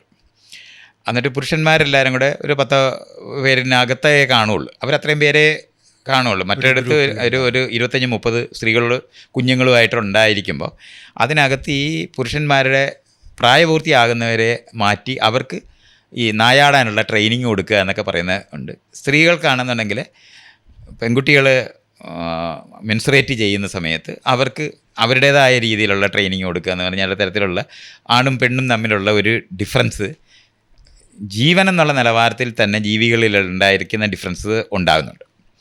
ഇത് റോൾ ഫിക്സേഷൻ അത് ആരും റോളല്ല, റോൾ എന്നുള്ള വാക്ക് നമ്മൾ വളരെ വികസിച്ച സമൂഹത്തിനകത്ത് രൂപപ്പെടുന്നതാണ്. പക്ഷേ അതിൻ്റെ ഒരു അതിൻ്റെ റുഡിമെൻ്ററി ആയിട്ട് നമ്മൾ പറയുന്നത് ലൈംഗികമായിട്ടുള്ള ഈ വ്യത്യാസത്തിൽ വേർതിരിവിൽ തന്നെയാണ്. അതുപോലെ തന്നെയാണ് പ്രായം 2 എണ്ണമാണ് നമുക്ക് പ്രകടമായി നമ്മളിൽ ഉണ്ടായിരുന്നതെന്ന് പറയുന്നത്. പ്രായം കൊണ്ട് അനുഭവജ്ഞാനം കൂടുതൽ വരുന്നുണ്ട്. അവർക്ക് പ്രായമായവർക്ക് കൂടുതൽ അറിവുണ്ട്. അവർക്കാണ് വരും വരായികളെ പറ്റിയുള്ള നേരത്തെ എവിടെയാണ് വെള്ളമുള്ളത്, മഴക്കാലത്ത് നമ്മൾ ഏത് മലയുടെ മണ്ടയിൽ പോയിരിക്കണം, അല്ലെന്നുണ്ടെങ്കിൽ വരൾച്ചയുള്ള സമയത്ത് എവിടെയായിരിക്കും വെള്ളം കിട്ടുന്നത് എന്ന് പറയുന്ന നിലവാരത്തിലുള്ള അറിവുകളുള്ള അനുഭവമുള്ളവരാണ് ഈ പ്രായമായവർ. അപ്പോൾ പ്രായമായവരായിട്ടുള്ള വിധേയപ്പെട്ട ഒരു ജീവിയായിട്ട് തന്നെയാണ് നമ്മൾ രൂപപ്പെടുന്നത്. പ്രത്യേകിച്ച് ആ കാലത്ത് സാഹചര്യങ്ങൾ ഒരുപാട് കാലം അങ്ങനെ വലിയ മാറ്റമില്ലാതെ അല്ല, അതുകൊണ്ട് മാത്രമല്ല, അറിവുകൾ പ്രസക്തമായി ഇരിക്കുന്ന തലമുറകളാണ് വരുന്നത്. അല്ല, നമ്മൾ ഇന്ന് പറയുന്ന ഈ ലോകത്തേക്ക് വരരുത്. ഇപ്പം നമ്മൾ അവിടെയൊക്കെ വന്ന് അത്തരത്തിലുള്ള സാധനങ്ങൾ വെച്ചുകൊണ്ട് അങ്ങോട്ട് നോക്കുകയായിരുന്നു. അതിന് പകരം നമ്മൾ മനസ്സിലാക്കാനുള്ളത് വളരെ സ്വാഭാവികമായി കുഞ്ഞായിട്ടേ നമ്മൾ ജനിക്കുകയുള്ളൂ. അതാണ് അതിനകത്ത് മനസ്സിലാക്കേണ്ടത്. ഡിപ്പെൻഡൻ്റ് ആണ്. തീർത്തും നിസ്സഹായമായ ഒരു കുഞ്ഞാണ് മനുഷ്യക്കുഞ്ഞ്. കഴുത്ത് പോലും ഉറച്ചിട്ടില്ലാത്തതാണ്. അതേസമയത്ത് നമ്മൾ കുരങ്ങിൻ്റെ നമ്മുടെ തൊട്ടടുത്ത ചിമ്പാൻസിയുടെ കുഞ്ഞാണെങ്കിൽ പിടിച്ചിരിക്കും, ഇറങ്ങിയാൽ ഉടനെ പിടിച്ചിരിക്കാൻ പറ്റുന്ന ജീവിയാണ്. അപ്പം മാനൊക്കെ ആണെന്നുണ്ടെങ്കിൽ 1 മണിക്കൂറിനകത്ത് ഓടിത്തുടങ്ങും. അങ്ങനെ ഉള്ള കഴിവുകളുണ്ട്. പക്ഷേ ആ കഴിവ് ബ്രെയിനിൻ്റെ വികാസത്തിന് വലിയ ഗുണമല്ല. ആ സമയം അതോടുകൂടി ബ്രെയിനിൻ്റെ വികാസം പൂർത്തിയായി. അത് അവർ ഓൾമോസ്റ്റ് പൂർത്തിയായിട്ടുണ്ട്. പിന്നെ ശരീരം മെച്യൂറാകുക എന്ന് പറഞ്ഞാൽ ലൈംഗികമായ മെച്യൂരിറ്റിയാണ് പിന്നെ ആ ജീവികൾക്കെല്ലാം ഉണ്ടാകുന്നത്. അവർ വളരുന്നു എന്ന് പറയുമ്പം ഈ ലൈംഗികമായ മെച്യൂരിറ്റിയിലേക്ക് മാറുന്നു എന്നുള്ളതാണ്. പക്ഷെ മനുഷ്യരുടെ ലോകത്തേക്ക് എത്തിയ സമയത്താണ് പ്രസവം നേരത്തെ പ്രസവിച്ചില്ല എന്നുണ്ടെങ്കിൽ തല ഉറച്ചു പോയാൽ അമ്മ മരിച്ചു പോകും. ഈ ഇടുപ്പിൽ കൂടെ പുറത്തോട്ട് വരത്തില്ല. അപ്പോൾ ആ വരാതിരിക്കുന്ന സ്ഥലത്ത് നമ്മൾക്ക് ഈ നേരത്തെ പ്രസവിക്കുന്ന കുഞ്ഞുങ്ങളുള്ളവരുടെ ആണ് ജീവനോടിരിക്കുകയും ആ കുഞ്ഞ് പക്ഷേ നിസ്സഹായമായ കുഞ്ഞാണ്. ആ നിസ്സഹായമായ കുഞ്ഞിനെ ഈ ഗ്രൂപ്പിൽ മാത്രമാണ് നോക്കാൻ പറ്റുക. അല്ല, ഒറ്റയ്ക്ക് അമ്മയ്ക്ക് മാത്രമായിട്ട് അമ്മ എന്ന് പറയുന്നത് ഒരു സംഘം അമ്മമാരാണ്. അല്ലാതെ ഒറ്റയ്ക്കൊരമ്മ ഒരാൾ പ്രസവിച്ചാലും ഗ്രൂപ്പിൻ്റെ കുഞ്ഞാണ്. അപ്പോൾ പാല് കൊടുക്കാൻ ആർക്കൊക്കെ കഴിയുമോ അവിടെ പല പ്രായത്തിലുള്ളവർ അവിടെ പ്രസവിച്ചിട്ടുണ്ടാവും. അവർ കുഞ്ഞ് കരയുന്നത് കണ്ടാൽ ഉടനെ തന്നെ പാല് കൊടുക്കാനായിട്ട് അവരങ്ങ് എടുക്കുക എന്നുള്ളതല്ലാതെ ഇതിൻ്റെ അമ്മ തന്നെ പാല് കൊടുക്കണം എന്ന് പറയുന്ന നമ്മൾ പിൽക്കാലത്ത് നമ്മൾ ഇന്ന് അനുഭവിക്കുന്ന നിലവാരത്തിലുള്ള ലോകമൊന്നുമില്ല. ആരെങ്കിലും അങ്ങ് മുല കൊടുക്കും. അത് നമ്മുടെ നാട്ടിൽ തന്നെ ഒരു 100 കൊല്ലം മുമ്പൊക്കെ ആൾക്കാർ പറഞ്ഞു കേൾക്കുകയായിരുന്നു. 100 കൊല്ലം മുന്നേ ഒന്നുമല്ല. ഇപ്പോൾ എൻ്റെയൊക്കെ ചെറുപ്പകാലത്ത്, അതായത് ഇപ്പോൾ ഒരു 10-50 കൊല്ലം മുന്നേ തന്നെ അങ്ങനെ വീട്ടിൽ പണിക്കാരൊക്കെ മുല കൊടുത്തിട്ട് എനിക്കൊക്കെ അവരൊക്കെ മുല തന്നിട്ടുണ്ടെന്ന് പറഞ്ഞു. അപ്പോൾ അങ്ങനത്തെ അതൊരു വളരെ സ്വാഭാവികമായി മനുഷ്യർ ചെയ്തിരുന്നതാണ്. നമ്മൾ പിന്നെ ഇപ്പോൾ ഈ ജോലിക്കാരെന്ന് പറഞ്ഞ വാക്കൊക്കെ നമ്മൾ ഉപയോഗിക്കുന്ന സ്ഥലത്തല്ലല്ലോ മറ്റേത്. ആ നിലവാരത്തിലൊരു സംഘത്തിൻ്റെ കുഞ്ഞാണ്. സംഘമായിട്ടാണ് കുട്ടികളെ വളർത്തുന്നത്. സംഘത്തിനകത്തെ പ്രായമുള്ളവരോട് വിധേയത്വം അനുഭവിക്കുന്ന കുട്ടികളായിട്ട് ജനിച്ച് പ്രായപൂർത്തിയാകുന്നവരായിട്ടാണ് നമ്മളുണ്ടായിരുന്നത്. ഇത് ഇങ്ങനെ നമ്മൾ അറിയേണ്ടത്. അപ്പോൾ അമ്മ പ്രസവിക്കും എന്ന് പറയുന്നത് ലോജിക്കലി എല്ലാവർക്കും കാണാൻ പറ്റും. അമ്മ പ്രസവിച്ചായിട്ടാണ് കുഞ്ഞുണ്ടാകുന്നത്. പക്ഷേ ലൈംഗിക ബന്ധം കൊണ്ടാണ് കുഞ്ഞുണ്ടാകുന്നതെന്ന് ലോജിക്കലി അറിയാൻ പറ്റത്തില്ല. അത് കുറച്ച് കാലം മുന്നേ നടക്കുന്ന ഒരു സാധനമാണ്. അത് അസോസിയേറ്റ് ചെയ്യാൻ അത് തമ്മിൽ എന്ന് പറഞ്ഞാൽ ഇപ്പം നമ്മളൊരു വെട്ടുമ്പോൾ കൈ മുറിഞ്ഞു എന്ന് പറയുന്നത് പോലെ അല്ല, എന്ന് പറയുന്നത് പോലെ അറിയാനായിട്ട്, ലോജിക്കലി അറിയാനായിട്ട്. അതേ സമയത്ത് ജീവികൾക്കൊക്കെ അതിൻ്റെ കുഞ്ഞാണോ അല്ലാത്ത കുഞ്ഞാണോ അതിൻ്റെ ഗ്രൂപ്പിനകത്ത് പെടുന്നതാണോ എന്നൊക്കെ ഉള്ളത് മണം കൊണ്ടറിയാൻ പറ്റുന്ന ലോകങ്ങളുണ്ടായിരുന്നു. അത് നമുക്ക് സത്യത്തിൽ അധികം വികസിച്ചിട്ടില്ല. നമ്മൾ കൂടുതലും ഈ ചിന്തിച്ചറിയുക എന്ന് പറയുന്ന പ്രക്രിയയിലൂടെയാണ് നമ്മുടെ കാര്യങ്ങളെല്ലാം. അപ്പോൾ അവിടെയാണ് ഞാൻ ഈ കാര്യകാരണ സംബന്ധത്തോടെ ജീവിതത്തിനെ അറിയുക എന്ന് പറയുന്ന പ്രക്രിയയിൽ ഈ കുഞ്ഞുണ്ടാകുന്നത് ലൈംഗിക ബന്ധത്തിൻ്റെ പ്രോഡക്റ്റാണെന്ന് അറിയാനായിട്ട് ഒരു മെക്കാനിസമില്ല. 10 മാസം കഴിഞ്ഞ് ഉണ്ടാകുന്ന കുഞ്ഞ് അമ്മയുടെ കുഞ്ഞാകുക എന്നുള്ളതല്ലാതെ അതിനകത്ത് പുരുഷൻ്റെ ലൈംഗിക ബന്ധത്തിൻ്റെ ഭാഗമായി അവരുണ്ടാക്കുന്നതാണ് എന്ന്. അപ്പം നമുക്ക് അസൂയതൊക്കെ തോന്നുന്നത് പറഞ്ഞാൽ ലൈംഗിക ബന്ധത്തിനോട് സ്വാഭാവികമായി തോന്നുന്ന ഇഷ്ടവും അനിഷ്ടങ്ങളുമായിട്ട് ബന്ധപ്പെട്ട ഒരു കാര്യം മാത്രമാണ്. അല്ലാതെ നമ്മൾ ഇന്ന് കാണുന്ന ഒരു പൊസഷൻ, നമ്മളിപ്പോൾ ഈ സിംഹത്തിന് ഇടയ്ക്ക് നമ്മൾ എടുക്കുകയാണെങ്കിൽ 3 വർഷം 4 വർഷമൊക്കെയാണ് ഒരു ആൺസിംഹം ഒരു 10 പെണ്ണുങ്ങൾക്ക് ഗർഭം ഉണ്ടാക്കുന്ന ആളായിട്ടിരിക്കുന്നത്. അപ്പോഴത്തേന് വേറെ 2 പേര് വന്ന് അതിനകത്ത് കൂട്ടത്തിൽ ബലമുള്ളവൻ ഇവരെ തോപ്പിച്ച്, ഇയാളെ പ്രധാനപ്പെട്ടവനെ തോപ്പിച്ച് പകരം നിൽക്കും. പകരം നിൽക്കുന്നവൻ ആദ്യം ചെയ്യുന്ന പണിയെന്ന് പറയുന്നത് ഈ അപ്പം ജനിച്ചിട്ടുള്ള കുഞ്ഞുങ്ങളുള്ള അമ്മ മുലയൂട്ടിക്കൊണ്ടിരിക്കുന്ന അമ്മ ആയിട്ടിരിക്കുന്ന കുഞ്ഞുങ്ങളുടെ മുഴുവൻ കൊന്നുകളയും. അപ്പോൾ ഈ കുഞ്ഞിനെയും കൊണ്ട് ഓടിക്കളയും ഈ അമ്മമാർ. എന്നാലും പുറകെ പോയി എപ്പോൾ വേണേലും ഒരു ത്രെറ്റാണ് പുതിയ ഒരാൾ വന്നാൽ. അപ്പോൾ നമ്മൾ വിചാരിക്കും ഇത്രയും ക്രൂവലായ ഒരു പുരുഷനാണല്ലോ ഇത് എന്ന് പറയും. പക്ഷെ അതിൻ്റെ യഥാർത്ഥ കാരണം എന്ന് പറഞ്ഞാൽ മുലയൂട്ടുന്ന അമ്മമാർക്ക് ഗർഭം ഉണ്ടാകാനുള്ള സാധ്യത വളരെ കുറവ്. അണ്ട ഉൽപ്പാദനം വളരെ കുറവായിരിക്കും. മുലയൂട്ടലിന് വേണ്ടി ശരീരം ഒരുങ്ങിയിരിക്കുന്ന സമയത്ത് അണ്ടം ഉണ്ടാകാതിരിക്കാൻ നോക്കും. അതുകൊണ്ടാണ് 2-3 വർഷം കഴിഞ്ഞിട്ട് മാത്രമാണ് മുലയൂട്ടിൽ തീർന്ന് കുട്ടി വളർന്ന് സ്വന്തമായിട്ട് ജീവിക്കാൻ പറ്റുന്നിടത്തേക്ക് എത്തുന്നത് വരെ പാല് കൊടുക്കുക എന്ന് പറയുന്ന പ്രക്രിയ നിൽക്കുന്നുണ്ട്. അതുവരെ കുഞ്ഞുങ്ങളുണ്ടാകാതെ ഉണ്ടാകാതിരിക്കത്തില്ല. ഞാൻ എല്ലാവരും ഒരു ചാൻസ് വളരെ കുറവാണ്. ഇങ്ങനെയാണ് അത് മനസ്സിലാക്കേണ്ടത്. അതുകൊണ്ട് അത്രയും കാലം കാത്തിരിക്കാൻ സ്വാഭാവികമായ സ്പേസിംഗ് എന്ന് പറയുന്നത് 2 തൊട്ട് 3 വർഷമാണ്. അപ്പോൾ ഇത്രയും നാൾ കഴിയുമ്പോഴത്തേനും വേറൊരുത്തം വന്ന് ഇവനെ കൊന്നുകളയുന്ന സ്ഥലമാണ്. അപ്പോൾ അതിനു മുമ്പ് കുറച്ച് പേരെങ്കിലും ഗർഭം ഉണ്ടാക്കി അവരുടെ കുഞ്ഞിനെ ഉണ്ടാക്കണം എന്ന് പറയുന്ന ജനിതകമായ ഉൾപ്രേരണയാണ്, ഒരു മോട്ടിവേഷൻ. അല്ലാതെ ലോജിക്കലി മനസ്സിലായിട്ട് അങ്ങനെ ചെയ്യുന്നതല്ല. ഈ കുഞ്ഞുങ്ങൾ അമ്മമാർ പാല് കൊടുത്തുകൊണ്ടിരുന്നാൽ കുട്ടി ഉണ്ടാകത്തില്ല എന്നുള്ള ജനിതക അറിവിലാണ് ഈ സിംഹം അതിനെ കൊല്ലുന്നത്. നമുക്ക് അങ്ങനെയല്ല, യുക്തിപരമായി അറിഞ്ഞേ പറ്റും. അങ്ങനെ മാത്രമേയാണ്. ആ യുക്തിപരമായി അറിയുക എന്ന് പറഞ്ഞാൽ കാര്യകാരണ സംബന്ധമായി അറിയുക എന്ന് പറയുന്ന സംഭവമുണ്ട്. ഇത് വരുന്നത് വരെ ജനിതകമായുള്ള അറിവിനകത്തുള്ള വെറുപ്പും വിദ്വേഷവും എതിരും ഒക്കെ നമ്മളിലെല്ലാം ഉണ്ടാകുന്ന ആ സാധനം അല്ലാതെ വേറെ ഒന്നും ഉണ്ടാകത്തില്ല. അപ്പോൾ ഈ ലോജിക്കലി ഇത് കാണാനൊക്കത്തില്ല. അപ്പോൾ അമ്മമാരുടെ കുഞ്ഞാണ് ഉള്ളത് എന്നുള്ള അറിവായിരുന്നു മനുഷ്യർക്ക് പൊതുവേ ഉണ്ടായിരുന്നു. അതുകൊണ്ട് നമ്മളിപ്പോൾ ഒരു 20,000 അല്ലെങ്കിൽ 10,000 12,000 ഒക്കെ വർഷം മുമ്പുള്ള പടങ്ങളും ഈ ചിത്രങ്ങൾ വരച്ചു വെച്ചിരിക്കുന്നതിനകത്തൊന്നും അല്ലെന്നുണ്ടെങ്കിൽ ശരിക്കും പറഞ്ഞാൽ ഈ ഫിഗറൈൻ ശില്പങ്ങൾ ഉണ്ടാക്കി വെച്ചിരിക്കുന്നത് മുഴുവൻ അമ്മമാരുടേതാണ്. ആദ്യകാലത്ത് അമ്മ വലിയ മുലകളല്ല, ശരീരം വളരെ തടിച്ചതായിട്ടുള്ള ഒരു സ്ത്രീയെ, ഒരു അമ്മയെയാണ് ആളുകൾ യഥാർത്ഥത്തിൽ ആരാധിച്ചിരുന്നത്. ഈ അമ്മ ദൈവങ്ങളുടെ കാലമാണ്. ആരാധനകൾ മുഴുവനും നമ്മൾ നോക്കിയാൽ ഈ നമ്മൾ പൈതൃകം എന്ന് നമ്മൾ പറയുമ്പോൾ ഇന്ന് നമ്മൾ പുരുഷന്മാരുടെ വശത്തേക്ക് നീങ്ങുന്നതിന് പണ്ട് അങ്ങനെയല്ലായിരുന്നു. അമ്മമാരെ ആയിരുന്നു ഏറ്റവും വലിയ, അവർക്ക് എല്ലാ അനുഭവജ്ഞാനവും അറിവും അവർക്കുണ്ട്. അപ്പോൾ അത് കാരണവും അതിനോടൊപ്പം തന്നെ എല്ലാവരുടെയും അമ്മമാരായിട്ട് സകലതിൻ്റെയും എല്ലാവരുടെയും അമ്മയായിട്ടിരിക്കുന്ന വശവും കൊണ്ടായിരുന്നു സ്ത്രീകൾക്കായിരുന്നു പ്രാമുഖ്യമുള്ള ഗോത്രങ്ങളായിരുന്നു ലോകം മുഴുവൻ ഉണ്ടായിരുന്നു. കുട്ടികൾ ഏറ്റവും കൂടുതൽ ഡിപ്പെൻഡ് ചെയ്യുന്നത് അമ്മമാരെയായിരുന്നു. അവരായിരുന്നു മുൻകാല അറിവുകൾ കഥാരൂപത്തിൽ പറഞ്ഞു കൊടുക്കുന്നത്. ഓരോ ആളും തമ്മിലുള്ള ബന്ധങ്ങൾ, നീ അവനുമായിട്ട് എങ്ങനെ ബന്ധം, ഇവനെ ആരാണ്, ആരുടെ അച്ഛന്, ആരുടെ അമ്മ എന്നൊക്കെ പറയുന്ന നിലവാരത്തിലുള്ള കഥകളെല്ലാം പറയുകയും കുട്ടിക്കാലത്ത് ഈ പ്രായമായ അതിനകത്ത് ഒന്നുകൂടെ നമുക്ക് മനസ്സിലാവും. മെൻസ്ട്രേഷൻ വന്നിട്ട് സ്ത്രീകൾ ജീവനോട് കുറേ നാൾ പ്രസവിക്കാതിരിക്കുന്നുണ്ട്. സ്ത്രീകൾക്ക് 45-50 വയസ്സാകുമ്പോൾ, ഇപ്പോൾ ചില സ്ഥലങ്ങളിലൊക്കെ 55-60 വയസ്സിലൊക്കെ മെൻസ്ട്രേഷൻ ആകുന്ന സ്ഥലങ്ങളുണ്ട്. നമ്മളിപ്പോൾ ഈ ഹിമാലയത്തിനകത്ത് പാകിസ്ഥാൻ്റെ ആ മേഖലയിലുള്ള കുറേ സ്ഥലത്ത് സ്ത്രീകളുടെ മനുഷ്യരുടെ ആകെ അവരുടെ ആ ഗോത്രത്തിൻ്റെയൊക്കെ ഏറ്റവും ലോങ് 100 വർഷത്തിന് അപ്പുറത്തോട്ടാണ് അവരുടെ വയസ്സൊക്കെ. അവിടുത്തെ സ്ത്രീകൾ 60-65 വയസ്സാകുമ്പോഴാണ് മെൻസ്ട്രേഷൻ ആകുന്നത്.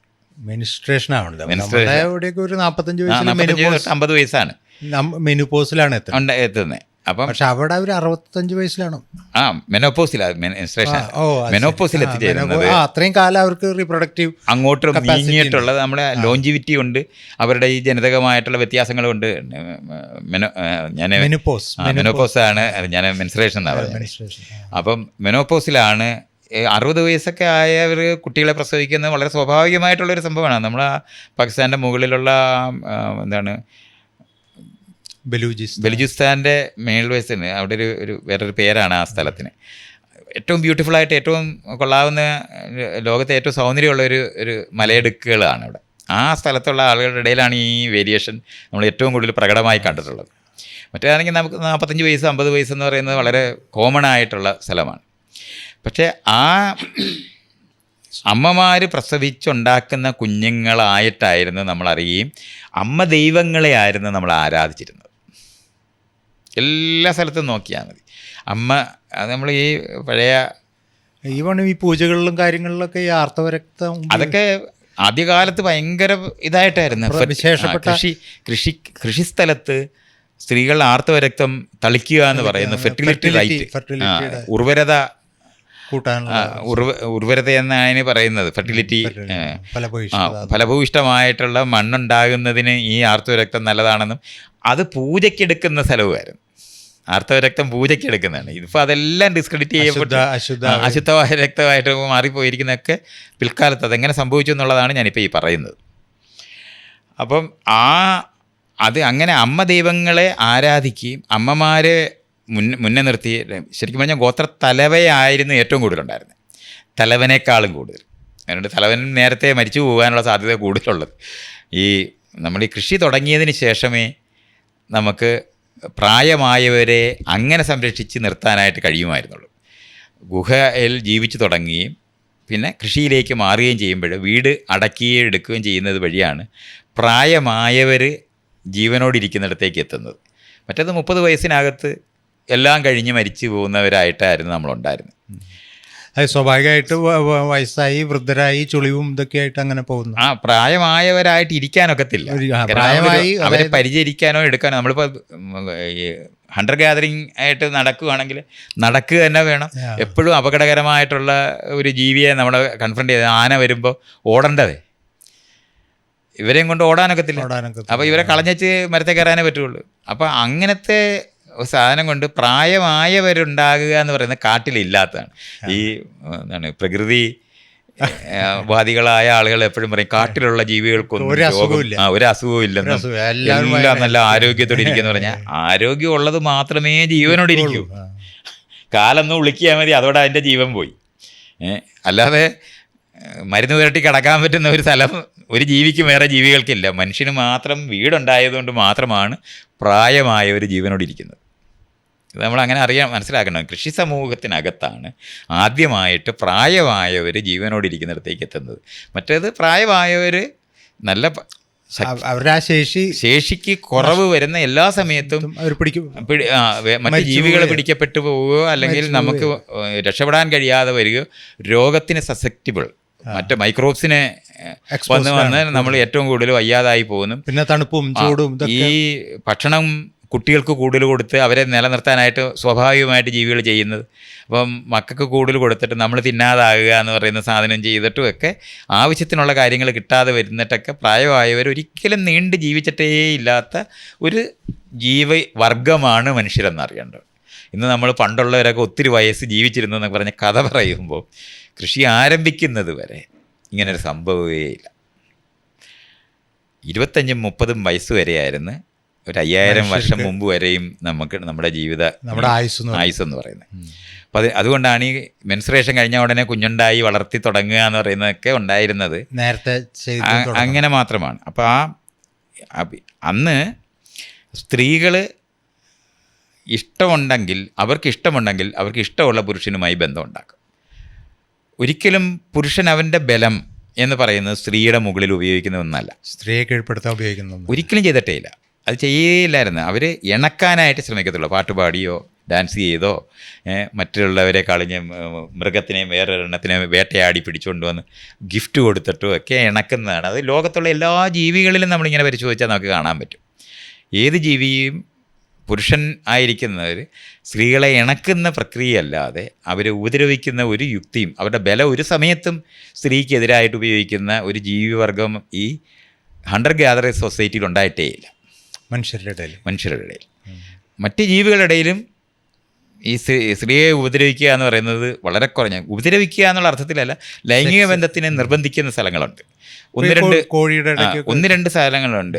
വളരെ പ്രായപൂർത്തിയാകാത്ത കോഴി അതിൻ്റെ പുറകെ ഓടുമ്പോൾ അത് പോയിട്ട് പ്രായപൂർത്തിയായ കോഴിയുടെ അടുത്ത് പോയി നിൽക്കുമ്പോൾ അത് ഓടിക്കും. ഒരു പുരുഷനാണ് മറ്റേ പുരുഷനെ ഓടിച്ച് കളയുന്നത്. ഈ യങ്ങായിട്ടുള്ള അണ്ടം ശരിക്കും രൂപപ്പെടാത്ത, അണ്ടം രൂപപ്പെട്ടിട്ടുണ്ടാകും, പക്ഷേ അതിന് വേണ്ടും വണ്ണം ഊർജ്ജമുണ്ടായിട്ട് ശക്തിയുണ്ടായ ഒന്നാണെന്നുള്ളതിന് തെളിവില്ലാത്തത് കൊണ്ടാണ് ഈ സമ്മതിക്കാത്തത്. വേറെ ഒരു റീസണും അല്ല. അപ്പോൾ ഇത്തരത്തിലുള്ള പുരുഷന്മാരാൽ ആക്രമിക്കപ്പെടുന്ന സ്ത്രീകൾ ഈ ഹണ്ടർ ഗ്യാതറിങ് സൊസൈറ്റിയിൽ ഒരു സമയത്തും ഉണ്ടായിട്ടേ ഇല്ല. ഇതിനൊക്കെ ഒരു ചേഞ്ച് വരുന്ന ഒരു വലിയ പ്രക്രിയയാണ് പിന്നെ അങ്ങോട്ട് സംഭവിക്കുന്നത്. അതിനകത്ത് ഈ അമ്മ പ്രസവിക്കുന്ന കുഞ്ഞാണ് എന്ന് ഞാൻ പറഞ്ഞില്ലേ, അതിൻ്റെ പ്രധാന കാരണം എന്ന് പറഞ്ഞാൽ അമ്മ പ്രസവിക്കുന്ന എല്ലാവർക്കും കാണാം.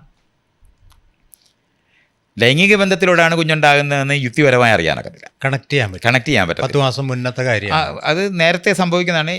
മിക്കവാറും എല്ലാ ദിവസങ്ങളിലും ആൾക്കാർക്ക് ഇഷ്ടമുള്ളവർ തമ്മിൽ ലൈംഗികത്തിൽ ഏർപ്പെടുന്നുണ്ടാകും. പക്ഷേ ഒരു അമ്മയുടെ വയറ് വീർത്ത് വരുന്നത് ഈ കുഞ്ഞ് വളരുന്നതാണെന്ന് അത് അമ്മ വളർത്തുന്ന കുഞ്ഞായിട്ട് മാത്രം അനുഭവിക്കുന്നതാണ് കൊണ്ട് അമ്മയുടെ കുഞ്ഞായിട്ട് മാത്രമായിരുന്നു അന്ന് അറിയപ്പെടുന്നത്. ഇത് ഏതോ ഒരു സന്ദർഭത്തിനകത്ത് ഞാൻ അതിൻ്റെ ഒരു യുക്തി വെച്ചിട്ട് നമ്മൾ പറഞ്ഞാൽ, സ്വന്തം രൂപത്തിലുള്ള ഒരു കുഞ്ഞ്, ഞാൻ അച്ഛനെ പോലെ ഒരു മറുകുള്ള ഒരു കുഞ്ഞ് ഉണ്ടായിട്ടുണ്ടെങ്കിൽ ഇതെങ്ങനെ, കാര്യകാരണ സംബന്ധമായി ആലോചിക്കുന്നവരാണല്ലോ, ഇതെങ്ങനെയാടാ എൻ്റെ കൂട്ട് തന്നെ ഇവൻ ഇരിക്കുന്നത്, ഈ കുഞ്ഞിരിക്കുന്നതെന്ന് കാണുന്നതിനകത്തുനിന്നായിരിക്കണം യുക്തിപരമായി നമ്മൾ ഈ പുരുഷൻ ഇതിനകത്ത് ഒരു റോള് കുഞ്ഞിനെ ഉണ്ടാക്കുന്നതിനകത്ത് റോളുണ്ടെന്ന് തിരിച്ചറിയുന്ന ഒരു സമയമുണ്ട്. അത് ഈ കൃഷിക്കാലത്തിനോ അതിന് തൊട്ട് മുമ്പുള്ള ആ കാലത്തിൽ എപ്പോഴും ആണ് അത് സംഭവിച്ചിട്ടുള്ളത്. ഈ ഒരു അറിവ് പുരുഷൻ്റെ മുൻകൈയിലാണ് ഈ കുഞ്ഞുണ്ടാകുന്നതെന്ന് മനസ്സിലാക്കിയത് പരസ്പരം ബന്ധപ്പെട്ട് നിൽക്കുന്ന സമൂഹങ്ങളിലെല്ലാം ഈ അറിവ് പരക്കുന്നുണ്ട്. അത് നമുക്ക് പിന്നെ കാണാൻ പറ്റും. അതുവരെ അമ്മ ദൈവങ്ങളായിരിക്കുന്ന സ്ഥലത്ത് നിന്ന് അമ്മമാർക്ക് പകരം പുരുഷ ദൈവങ്ങളെ ഉണ്ടാക്കുന്ന സിസ്റ്റം കൂടെ ഈ പുരുഷന്മാരാണ് കുഞ്ഞിനെ ഉണ്ടാക്കുന്നതെന്നുള്ള തിരിച്ചറിവുണ്ടായതിന് ശേഷം ലോകത്തുണ്ടാകുന്നുണ്ട്. അതൊരു ഭയങ്കര ഒരു വ്യത്യാസമാണ്. മനുഷ്യ സമൂഹത്തിനകത്ത് വളരെ പ്രകടമായി നമ്മൾ കാണുന്ന ഒരു വ്യത്യാസമാണ്. പുരുഷൻ സ്ത്രീകൾക്ക് നല്ല മേധാവിത്വം ഉണ്ടായിരുന്ന ഒരു സൊസൈറ്റിയിൽ സ്ത്രീകൾ മേധാവിത്വപരമായി പെരുമാറുക ഒന്നുമല്ല. നമ്മൾ മേട്രി ആർക്കി ഉണ്ടായിരുന്നു എന്ന് ചോദിച്ചാൽ അങ്ങനെ ഭരണ എന്ന് പറഞ്ഞാൽ ഈ ഗോത്രത്തിനകത്ത് അങ്ങനത്തെ ഭരണ എന്നുള്ളതല്ല. എല്ലാവരും അമ്മമാരെ അനുസരിക്കുക എന്ന് പറയുന്നത് വളരെ സ്വാഭാവികമാണ്. അമ്മമാർക്ക് എല്ലാ കാര്യത്തിനകത്തും പഴയ കാര്യങ്ങളെ പറ്റിയുള്ളതും ലോകത്തിനെ പറ്റിയുള്ള അറിവും അവർക്കുണ്ട്.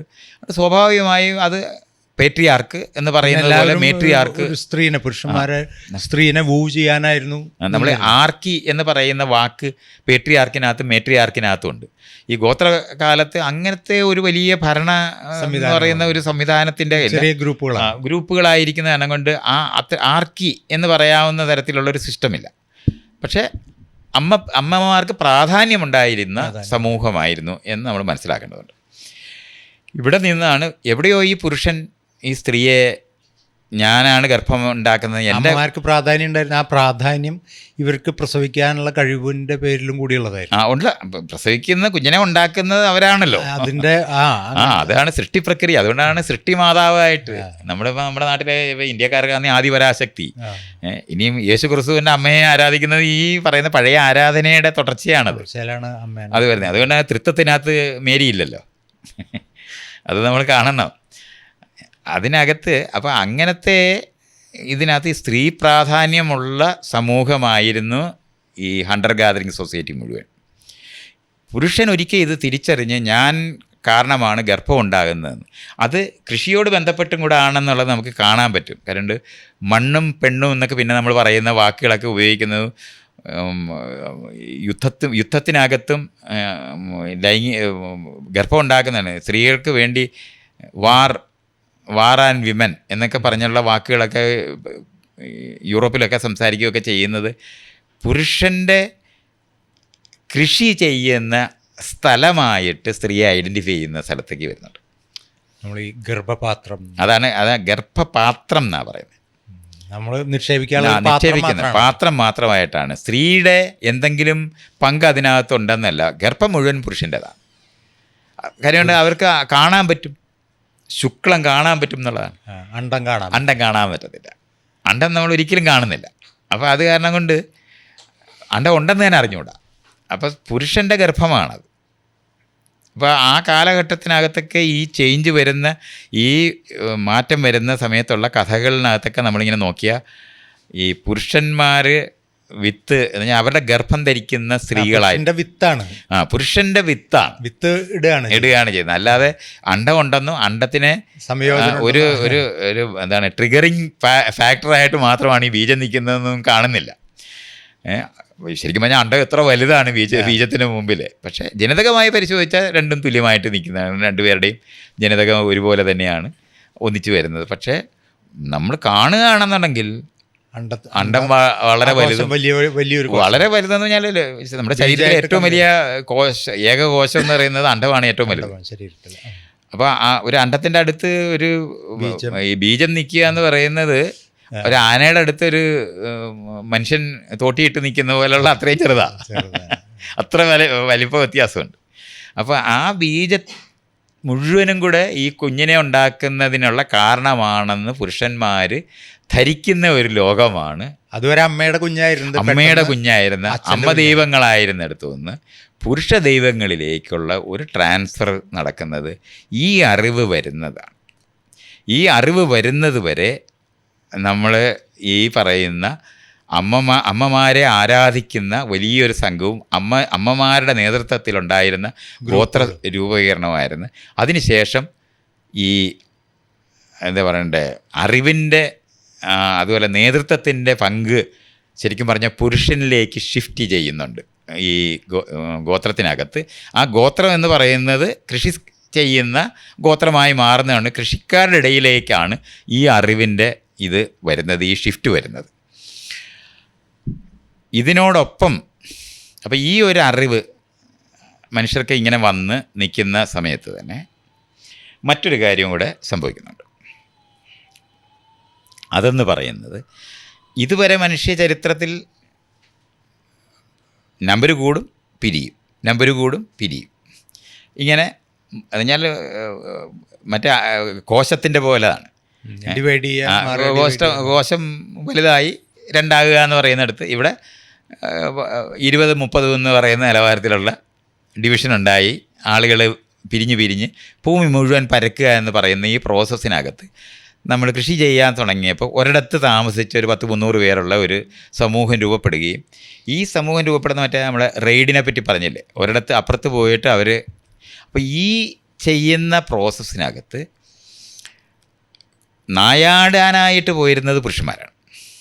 ഈ ഹണ്ടർ ഗാദർ അവരുടെ ബലം എന്ന് പറയുന്ന സാധനം പരസ്പരം പോരടിക്കാനാണെന്ന് നമുക്കറിയുമ്പോൾ അവർ ഈ മൃഗങ്ങളെ പിടിക്കാനൊക്കെ അവർ തന്നെ മാറുന്ന കാരണം കൊണ്ട് അവരുടെ ബലത്തിന് രണ്ടാമതൊരു അർത്ഥം കൂടെ ഉണ്ടാകുന്നത് ഈ മൃഗങ്ങളെ പിടിക്കുന്ന നായാടുന്നതിൻ്റെ ഇതായിരുന്നു. പക്ഷേ അതിന് ശേഷമാണ് റെയ്ഡ് ആരംഭിക്കുമ്പോഴാണ് ഈ ആയുധം കൈകാര്യം ചെയ്യുന്നവർക്ക് മുൻഗണന വരുന്നത്. അപ്പോൾ റെയ്ഡ് ചെയ്യാൻ പോകുന്നത് വീണ്ടും പുരുഷന്മാരായി. ആ റെയ്ഡ് ചെയ്യാനായിട്ട് അവിടെ പോയി അവരുടെ പശുവിനെയോ ആടിനെയോ അല്ലെന്നുണ്ടെങ്കിൽ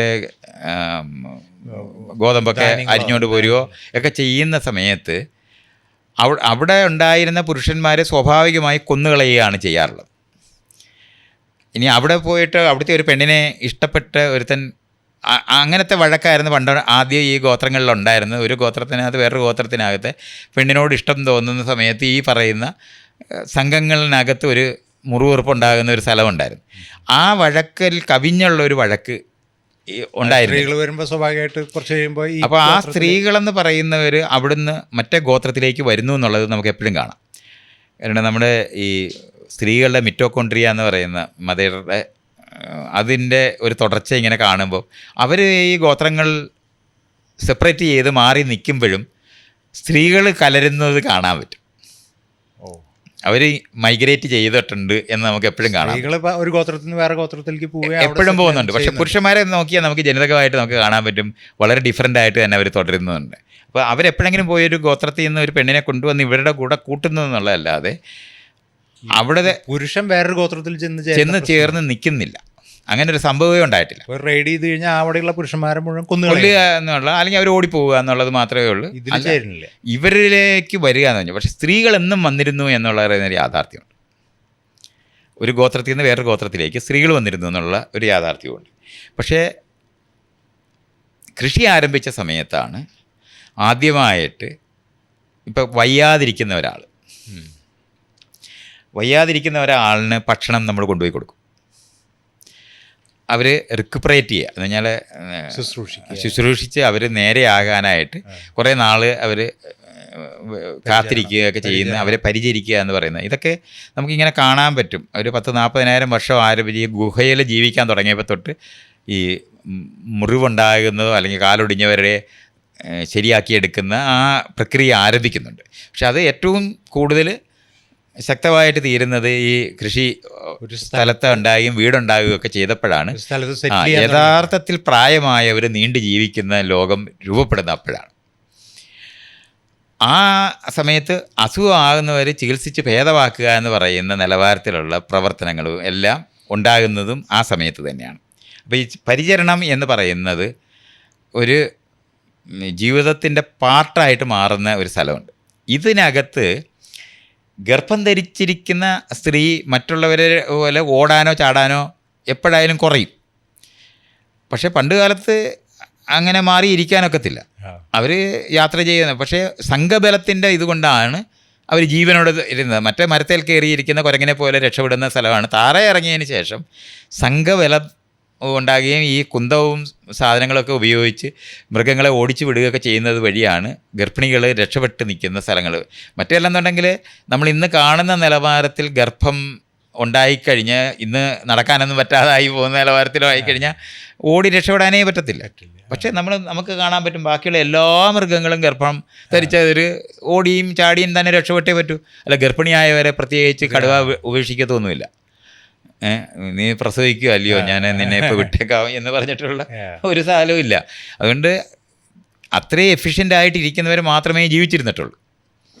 അല്ല, ഗർഭം നമ്മൾ ഇന്ന് മനസ്സിലാകുന്ന നിലവാരത്തിൽ അത്രയും ഇങ്ങനെ ഒരു രോഗാവസ്ഥയാണ് നമുക്കിപ്പോൾ പരിരക്ഷ ആവശ്യമുള്ള അങ്ങനെ ആയി മാറിയിട്ടുണ്ട്. അതിന് പല കാരണങ്ങളുണ്ട്. അത് അവിടെയൊക്കെ നമ്മൾ പിന്നെ വരാം. എങ്കിലും ഈ ഗർഭധാരണം കൊണ്ടുണ്ടായിരുന്ന പരിരക്ഷയും കാര്യങ്ങളും അവർക്ക് ഈ വീടുണ്ടായ സമയത്ത് സ്വാഭാവികമായി ഈ കൃഷിയോട് ബന്ധപ്പെട്ട് നിൽക്കുന്ന വലിയ പ്രവൃത്തികളെല്ലാം പുരുഷന്മാർ ചെയ്യുകയും വീട് പരിചരിക്കുക എന്ന് പറയുന്ന പോലെ അസുഖം വന്ന ഒരാളെ നോക്കുന്ന ഒക്കെ സ്ത്രീകളുടെ പണിയായിട്ട് മാറുന്ന ഒരു സംഭവം ഇവിടെ ആരംഭിക്കുന്നു. ഈ നിസ്സാരായ കുട്ടികളെ പരിചരിക്കുന്നതിൻ്റെ ഒപ്പം തന്നെ മുറിവേറ്റവരെയും പ്രായമായവരെയും നോക്കുന്ന പണി സ്ത്രീകളുടെ തലയിൽ വരുന്ന ഒരു സ്ഥലം ഉണ്ടായിട്ടുണ്ട്. ഇങ്ങനെയാണ് നമ്മൾ ഇന്ന് കാണുന്നതിൻ്റെ ഒരു തുടക്കം. ഇത്തരത്തിലുള്ള പരിചരണത്തിൻ്റേതായിട്ടുള്ള എല്ലാ സാധനവും സ്ത്രീകളുടെ സ്വാഭാവികമായിട്ട് ഗർഭം ധരിച്ചിരിക്കുന്ന സ്ത്രീകളുടെ പാർട്ടായിട്ട് മാറുന്നുണ്ട് വീട്ടിൽ. അപ്പോൾ അവർ ഭക്ഷണം ഉണ്ടാക്കുന്നതും കാര്യങ്ങളും അത്തരത്തിലുള്ള ലഘൂകരിച്ച ജോലികൾ ചെയ്യുന്നിടത്തേക്ക് അവർ നീങ്ങുന്നുണ്ട്. അതുവരെ അങ്ങനെയില്ല. നമ്മൾ ഹണ്ടർ ഗാദറേഴ്സ് സൊസൈറ്റി ഇതിനെ ഒരു നോക്കിയാൽ അവർ ഒരുമിച്ച് മാത്രമല്ല, അവർ സ്ത്രീ പുരുഷ ഡിവിഷനുണ്ട്. നായാടാൻ പോകുന്നത് പുരുഷന്മാരായിരിക്കും. പക്ഷേ കിഴങ്ങും സാധനങ്ങൾ ഇവരെല്ലാ കാര്യങ്ങളും മരത്തിലെല്ലാം കയറും, തേനെടുക്കും, മല കയറും. അതുകൊണ്ട് അവർക്ക് അവരുടെ ശാരീരികമായ എല്ലാ കാര്യങ്ങളും അവർക്ക് ചെയ്യാൻ പറ്റുന്നവരായിട്ട് തന്നെയായിരുന്നു നിന്നിരുന്നത്. അല്ല, മരത്തെ കയറാൻ അറിഞ്ഞുകൂടാത്ത ഒരു പെണ്ണ് എന്ന് പറഞ്ഞിട്ട് ഒരു പെണ്ണൊന്നുമില്ല. പെണ്ണ് മരത്തിൽ കയറി എന്നുള്ള ആരും അത്ഭുതകരമായിട്ട് നോക്കത്തൊന്നുമില്ല. മരം കയറി എന്നുള്ള പേരും ഇല്ല. ഇതൊക്കെ നമ്മൾ അറിയേണ്ടതുണ്ട്. ഗോത്രത്തിനകത്ത് എല്ലാ കാര്യങ്ങളും ചെയ്യാൻ പറ്റുന്നവർ തന്നെയാണ്. അവർ ചെറിയ മൃഗങ്ങളെ പിടിക്കുകയും ചെയ്യും. ഒരു മുയൽ സാധനങ്ങൾ ഇതിനെല്ലാം ഈ ട്രാപ്പ് ചെയ്യുന്ന നിലവാരത്തിലുള്ള സാധനങ്ങളെല്ലാം ചെയ്യുക, എലികളെ പിടിക്കുക, ആമയെ കുത്തുക, ഇതെല്ലാം ചെയ്യുന്ന സ്ത്രീകളെ ഗാദർ ചെയ്യുക എന്ന് പറയുന്നതിനകത്ത് കുറച്ച് ഹണ്ടിങ്ങും കൂടെ ചേർന്നിട്ട് തന്നെയാണ് ഉണ്ടായിരുന്നത്. അങ്ങനെ സ്ത്രീകൾക്ക് അവർ തേനെടുക്കാൻ അറിയുന്നവരും ഒക്കെ തന്നെയാണ് അപ്പോൾ മരങ്ങളിൽ കയറുക എടുക്കുക, അവരുടെ ജീവിതത്തിന് ആവശ്യമായിട്ടുള്ള എല്ലാ നിലവാരത്തിലും എഫിഷ്യൻ്റായിട്ട് ജോലി ചെയ്യാൻ പറ്റുന്നവർ തന്നെയായിരുന്നു സ്ത്രീകൾ. അതിപ്പോഴും നമുക്ക് ഗോത്രത്തിനകത്ത് പോയാൽ കാണാൻ പറ്റും. അല്ലാതെ നമുക്ക് അത്ഭുതകരമായിട്ട് പണ്ടത്തെ നമ്മൾ സ്പെക്കുലേറ്റ് ചെയ്ത് പറയേണ്ട കാര്യമില്ലാതെ എല്ലാം തന്നെ നമുക്ക് കാണാൻ പറ്റും. പക്ഷേ സ്കില്ലുകൾ ഡെവലപ്പ് ചെയ്യുന്നതിനകത്ത് നമ്മളത്തെ അറിഞ്ഞല്ലേ, കൃഷി ചെയ്യുന്നത് ആരംഭിക്കുന്നത് സ്ത്രീകളുടെ ഇവിടെയാണ് ഈ അരി നമ്മളിട്ടതാണ് ഇത് കഴിഞ്ഞ തവണ ഇവിടെ കിളിച്ച് നിൽക്കുന്നതെന്നുള്ള തിരിച്ചറിവുണ്ടാകുന്ന വഴിയാണ്. കൃഷി കണ്ടുപിടിക്കുന്നത് പോലെ തന്നെയാണ് വസ്ത്രങ്ങളുണ്ടാക്കുന്നതിന് ഇത്തരത്തിലുള്ള നമ്മൾ ഇന്ന് കാണുന്ന ചെരുപ്പ്, വസ്ത്രം, ഇതുപോലുള്ള ഈ വീടിനകത്തിരിക്കുന്ന സമയത്ത് ചെയ്യാൻ പറ്റുന്ന കാര്യങ്ങളിലേക്ക് വരുമ്പോൾ സ്കില്ല് ഡെവലപ്മെൻ്റ് എന്ന് പറയുന്ന നമ്മളിന്ന് തയ്യൽ മെക്കാനിസങ്ങൾ മുഴുവനും സ്ത്രീകൾ ഡെവലപ്പ് ചെയ്യുന്നുണ്ട്.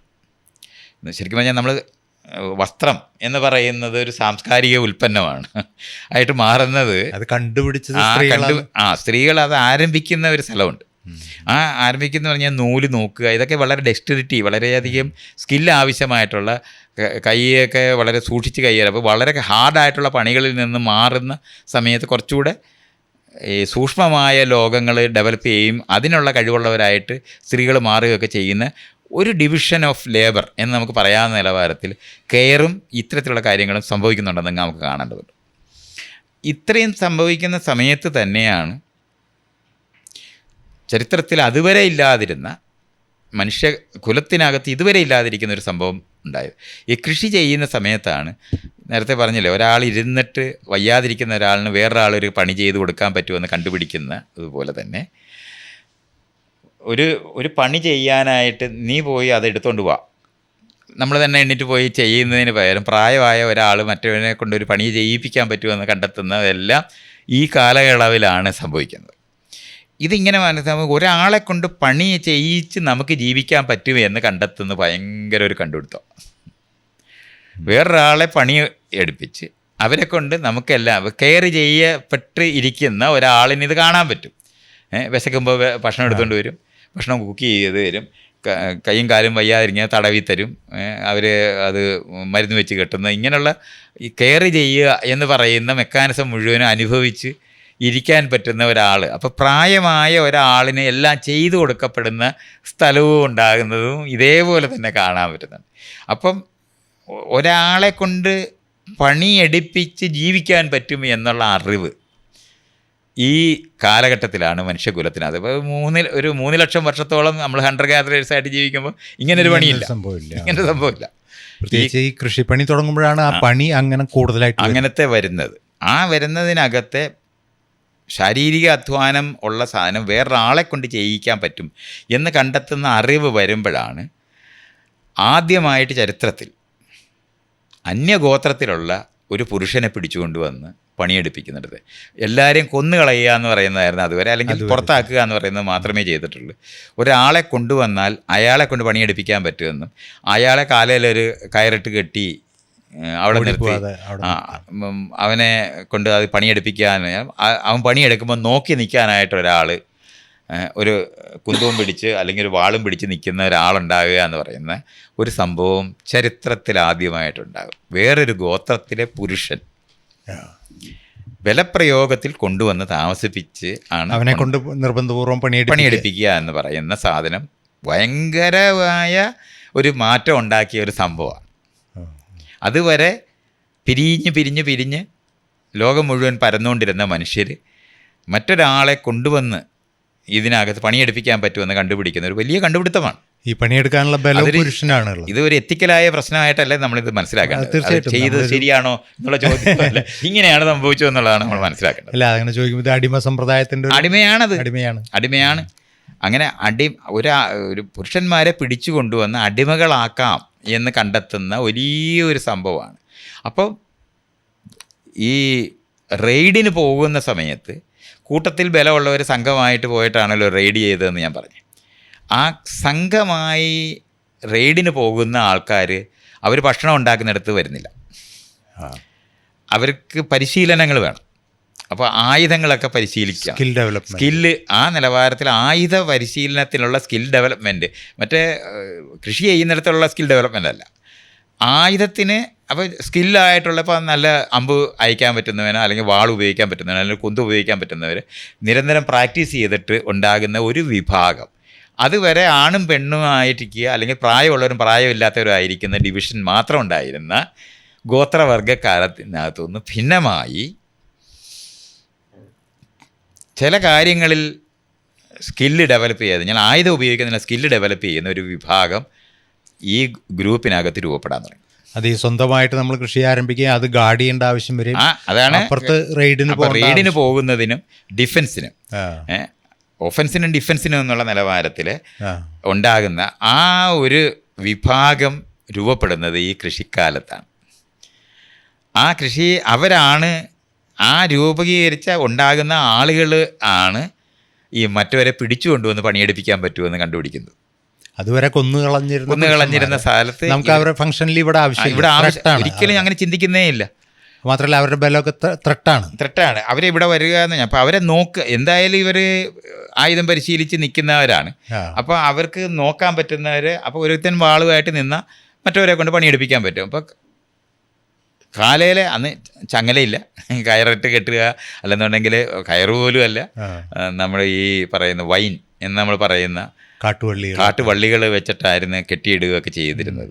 അപ്പം അങ്ങനെ അവരെ കൊണ്ട് പണിയെടുപ്പിച്ച് നമുക്ക് കാര്യങ്ങൾ ചെയ്യാം എന്ന് പറയുന്ന ഒരു വിഭാഗം, അതുപോലെ തന്നെ റെയ്ഡിന് പോകാനും വരുന്നവരെ തടയാനും പറ്റുന്ന തരത്തിലുള്ള ഒരു വിഭാഗം ഈ ഗോത്രത്തിനകത്ത് രൂപപ്പെടുന്നു എന്ന് പറയുന്ന ഒരു പുതിയ ബലമുള്ള കേന്ദ്രം, അധികാരമുള്ള ബലമുള്ള സംരക്ഷണ സേന, ഒരു സേന ഒരു വശത്ത് രൂപപ്പെടുന്നു എന്നുള്ളത് നമ്മൾ ചരിത്രത്തിൽ തിരിച്ചറിയേണ്ടതാണ്. അവരാണ് ഈ ആളുകളെ പിടിച്ചു കൊണ്ടുവന്ന് ഇവിടെ വെക്കുന്നത്. ആ സേനയിൽ പുരുഷന്മാരാണ് ഉണ്ടാവുന്നത്, സ്ത്രീകൾ ഈ നേരത്തെ പറഞ്ഞല്ലേ പരിചരണം, കെയർ, ഇങ്ങനെയുള്ള കാര്യങ്ങളിനകത്തേക്ക് കൂടുതൽ വരികയും. എന്നാൽ ആ സമയത്ത് ഇപ്പം സ്കില്ലുള്ള അമ്പും മില്ലും ഒക്കെ ഉപയോഗിക്കുന്ന എത്രയോ ഗോത്രത്തിനകത്തൊക്കെ നോക്കിയാൽ സ്ത്രീകൾ ഇഷ്ടം പോലെ ഉണ്ടായിട്ടുണ്ട്. ആ സമയത്ത് അത്ര കട്ട് ആൻഡ് റൈറ്റ് ഡിവിഷനല്ല.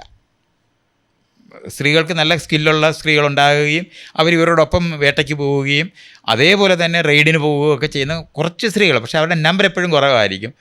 എന്നാൽ ട്രാൻസ്ജെൻഡർ ആയിരിക്കുന്ന സ്ത്രീയും പുരുഷനും അല്ലാതിരിക്കുന്നവരും ഒക്കെ എന്നും ഉണ്ടാകുന്നതാണ്. അതുപോലെ തന്നെ ഉണ്ടായിട്ടുള്ളവരും ഇതിനകത്തുണ്ട്. അപ്പം ഒരേ സമയത്ത് എല്ലാ തരത്തിലും കഴിവുള്ളവരായിട്ട് മാറുന്ന സ്ത്രീകളും ഇതിനകത്ത് ഉണ്ടായിരുന്നിട്ടുണ്ട്. അപ്പോൾ പക്ഷേ അവരുടെ എണ്ണം കുറവാണ്. കാരണം ഗർഭം ധരിക്കുക എന്ന് പറഞ്ഞു കഴിഞ്ഞാൽ ഈ പറയുന്ന മൊബിലിറ്റി എപ്പോഴായാലും നഷ്ടപ്പെടും. അപ്പോൾ പഴയതുപോലെ അവർ ഉണ്ടായി നിൽക്കുന്നില്ല. അപ്പോൾ നമ്മൾ ഗർഭം രോഗമാണെന്ന് കാണുന്ന നിലവാരമല്ല, അത് പെട്ടെന്ന് തന്നെ അവരെല്ലാ തരത്തിലും പണികളും ചെയ്തുകൊണ്ടിരിക്കുന്ന കാരണം കൊണ്ട് പ്രസവം എന്ന് പറയുന്നത് മാസങ്ങളോളം നടക്കുന്ന പ്രസവരക്ഷ എന്നൊക്കെ പറയുന്ന ഈ തരത്തിലുള്ള ഒരു യുക്തികളൊന്നും ഇല്ല. സ്വാഭാവികമായിട്ടൊരു റെസ്ട്രിക്ഷൻ ഉണ്ടാകുകയും ഈ തരത്തിലുണ്ടാകുകയും ചെയ്യുന്നതാണ് ഇതിൻ്റെ നാന്ദിയായിട്ട് മാറുന്നത്. ആ രണ്ട് തരത്തിലുള്ള പിന്നെ സ്കില്ലുകൾ എന്നാൽ ഈ സങ്കീർണമായ സമൂഹം ഉണ്ടാകാൻ തുടങ്ങി. ഈ നമ്മുടെ ആവശ്യങ്ങളെന്ന് പറയുന്നത് വസ്ത്രം ഉണ്ടാക്കുന്നത്, കൃഷി ചെയ്യുന്നത്, ഈ മൃഗങ്ങളെ നോക്കുന്നത്, ഇങ്ങനെ ഇഷ്ടംപോലെ പണികളുള്ള മറ്റേതെങ്കിലും ഗോത്രത്തിനകത്താണെങ്കിൽ ഭക്ഷണം തേടിയാൽ മതി.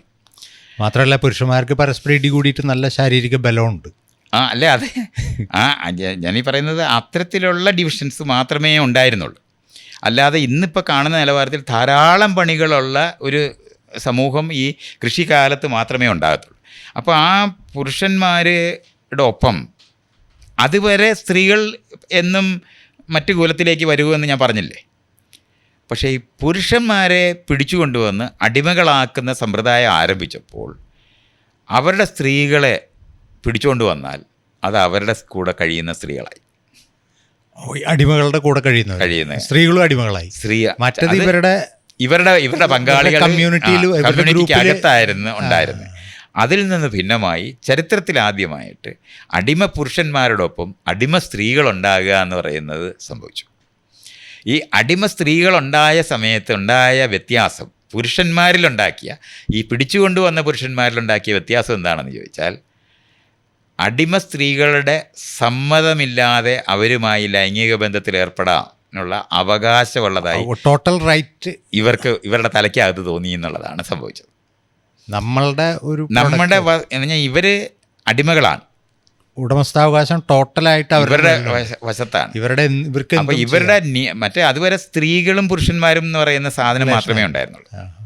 അതിൽ നിന്ന് ഭിന്നമായി ഉടമകളായി മാറി. ഉടമകളായ പുരുഷന്മാരുണ്ടാകുകയും അടിമകളുണ്ടാകുകയും അടിമ സ്ത്രീകളുണ്ടായപ്പോൾ അടിമ സ്ത്രീകളെ പ്രാപിക്കുക എന്ന് പറയുന്നത് അവരുടെ സമ്മതം ആവശ്യമില്ല, അവരെ ചെയ്യണ്ട എന്ന് പറയുന്ന, അവരെ ഇണക്കേണ്ട ആവശ്യം പുരുഷന് വരുന്നില്ലാതെ അവരുടെ മുകളിൽ ആധിപത്യത്തോടെ അധികാരത്തോടെ പെരുമാറാൻ പറ്റുന്ന പുരുഷൻ്റെ ബോധം ചരിത്രത്തിൽ ആദ്യമായിട്ട് സംഭവിച്ചു. ഇതാണ് നമ്മൾ മനസ്സിലാക്കേണ്ട ഒരു വലിയ ഭയങ്കര ഒരു ഷിഫ്റ്റാണ്. സ്ത്രീകളുടെ സ്റ്റാറ്റസ് മറ്റേ സ്ത്രീകൾക്ക് ഒരിക്കലും പുരുഷന്മാരെ പറ്റി പേടിക്കേണ്ട കാര്യമേ ഇല്ല. കാരണം അവരുടെ സമ്മതത്തോടെ മാത്രമേ, അവരെ ഇണക്കി മാത്രമേ പുരുഷൻ ബന്ധം ഉണ്ടാക്കത്തുള്ളായിരുന്നു. അതിൽ നിന്ന് വ്യത്യാസപ്പെട്ട് പുരുഷന്മാരെ പിടിച്ചുകൊണ്ടുവന്ന് അടിമകളാക്കിയപ്പോൾ അവരുടെ സ്ത്രീകളോട് അവരുടെ സമ്മതമില്ലാതെ ബന്ധമുണ്ടാക്കാം. അങ്ങനെ ആദ്യമായി ചരിത്രത്തിനകത്ത് പുരുഷ ബലം എന്ന് പറയുന്നത് സ്ത്രീകളുടെ മുകളിൽ ഉപയോഗിക്കുന്ന ഒരു ബലമായി മാറി. ഇത് ഭയങ്കര ഗുണപരമായ ഭയങ്കര ഒരു വ്യത്യാസമാണ് ഉണ്ടാക്കിയത്. അടിമകളുണ്ടാകുന്നത് അപ്പോഴാണ്. അടിമകളുണ്ടാകുമ്പോഴും നടന്ന ഒരു സംഭവം കൂടെ ഉണ്ട്. ഒരു ഗോത്രം 10, 200, 300 പേരോ ആയിട്ടിരിക്കുന്ന സമയത്ത് അവിടേക്കാണ് ഒരു 10 പേരെ പിടിച്ചുകൊണ്ട് വരുന്നത്. ആ പിടിച്ചുകൊണ്ട് വരുന്നവർ രണ്ടാം തട്ടാണ്. മറ്റേ ഗോത്രത്തിൽ നിന്ന് വരുന്ന അവരെ ഈ ഗോത്രത്തിലുള്ളവരുടെ താഴെയായിട്ട് കാണുന്നത്. അതുവരെ ഗോത്ര വ്യത്യാസങ്ങളുണ്ടെന്നുള്ളതല്ലാതെ അവരെല്ലാവരും തുല്യരായിരുന്നു. മേലെ കീഴ് എന്ന് പറയുന്ന ഒരു സങ്കല്പവും ലോകത്തില്ല. അത് സംഭവിക്കുന്നത് ഈ അടിമകൾ വരുമ്പോൾ ആ അടിമകളായിരിക്കുന്നവർ നമ്മുടെ കൂടെ അല്ല എന്ന് പറയുന്ന ഒരു സാധനം. ഇനി ഈ അടിമ സ്ത്രീകളുമായി ബലം ഉപയോഗിച്ച് ബന്ധപ്പെടാം എന്ന് പുരുഷന്മാർ അറിയുന്നത് പോലെ തന്നെ അതുവരെ അവർക്ക് ഇഷ്ടമുള്ള പുരുഷന്മാരുമായി ഒരു ബന്ധം ഉണ്ടാക്കും എന്നുള്ളതല്ലാതെ നീ എന്തിനാണ് അവരുമായിട്ട് ബന്ധം ഉണ്ടാക്കിയെന്ന് പറയുന്നൊരു ചോദ്യം ഒരു കാലത്തും ഉണ്ടായിട്ടില്ല. അവർക്ക് ഇഷ്ടമുള്ള പുരുഷന്മാരുമായി ബന്ധം ഉണ്ടാക്കുന്നു, അത്രയേ ഉള്ളൂ. അന്യഗോത്രത്തിലുള്ളവരുമായിട്ട് ഒരു ബന്ധമുണ്ട്, അവരുടെ കൂടെ അങ്ങ് പോകത്തേ ഉള്ളായിരുന്നു.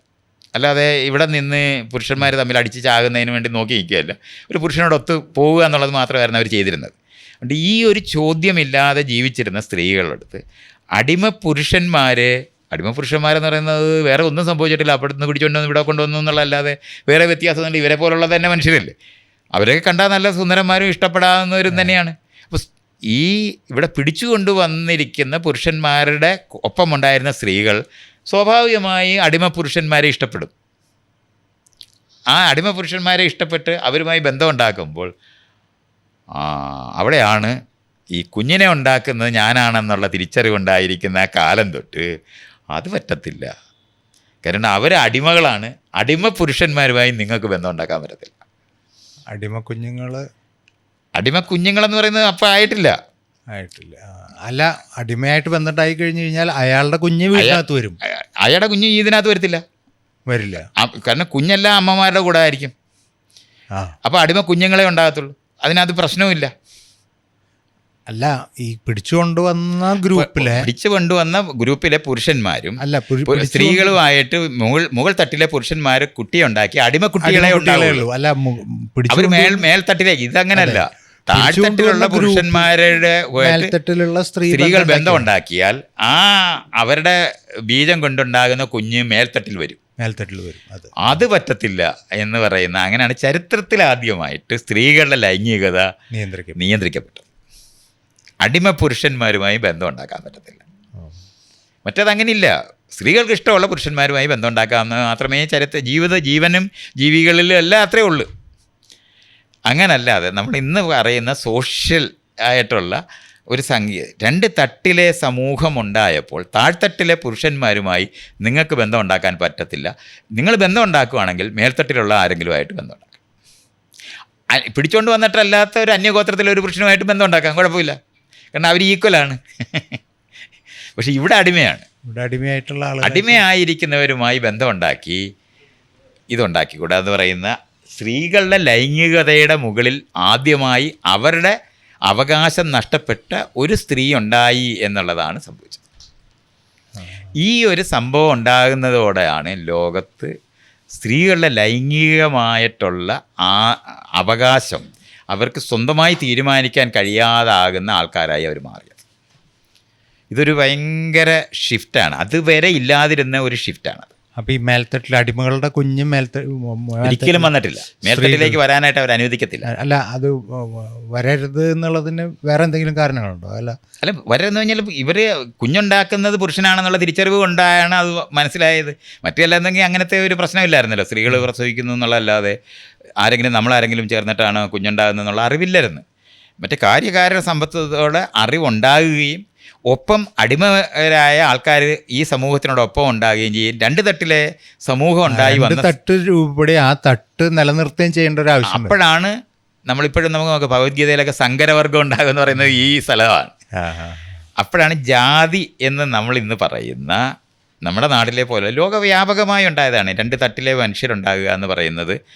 ഈ കീഴടങ്ങിയവരും കീഴടക്കിയപ്പെട്ടവരുമായ ആൾക്കാരും കീഴ്പ്പെടുത്തുന്നവരുമായിട്ടുള്ള ഈ വ്യത്യാസം ലോകവ്യാപകമായി കാർഷിക സമൂഹത്തിനകത്തുനിന്ന് ഉൽപ്പാദിപ്പിക്കപ്പെട്ടതാണ്. അവിടുന്ന് തന്നെയാണ് ഈ സ്ത്രീകളുടെ ലൈംഗികത നിയന്ത്രിക്കുന്ന സാധനവും രൂപപ്പെട്ടത്.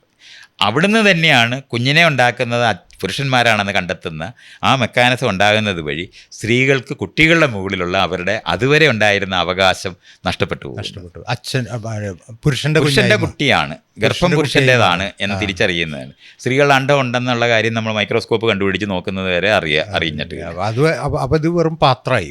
അങ്ങനെയാണ് ഗർഭപാത്രവും കുഞ്ഞിനെ അവരുടെ പുരുഷൻ്റെ കുഞ്ഞിനെ നോക്കാനായിട്ടുണ്ടാക്കിയ സ്ത്രീയായിട്ട് അമ്മ ദൈവങ്ങളിൽ നിന്ന് വലിയൊരു വീഴ്ചയാണ് പിന്നെ സ്ത്രീകൾക്കുണ്ടാകുന്നത്. പിന്നെ അമ്മ ദൈവങ്ങളില്ല, എല്ലാ ദൈവങ്ങളും പുരുഷ ദൈവങ്ങളായി മാറുകയും അവരുടെ ഭാര്യമാരായി പോരുന്നു. ഇപ്പം നമ്മുടെ നാട്ടിലൊക്കെ തന്നെ നോക്കിയാൽ മതി, എല്ലാ പുരുഷ ദൈവത്തിനും ഭാര്യയും കുഞ്ഞുങ്ങളുമായിട്ടിരിക്കുന്ന ഒരു രൂപമാണ് നമ്മൾ കാണുന്നത്.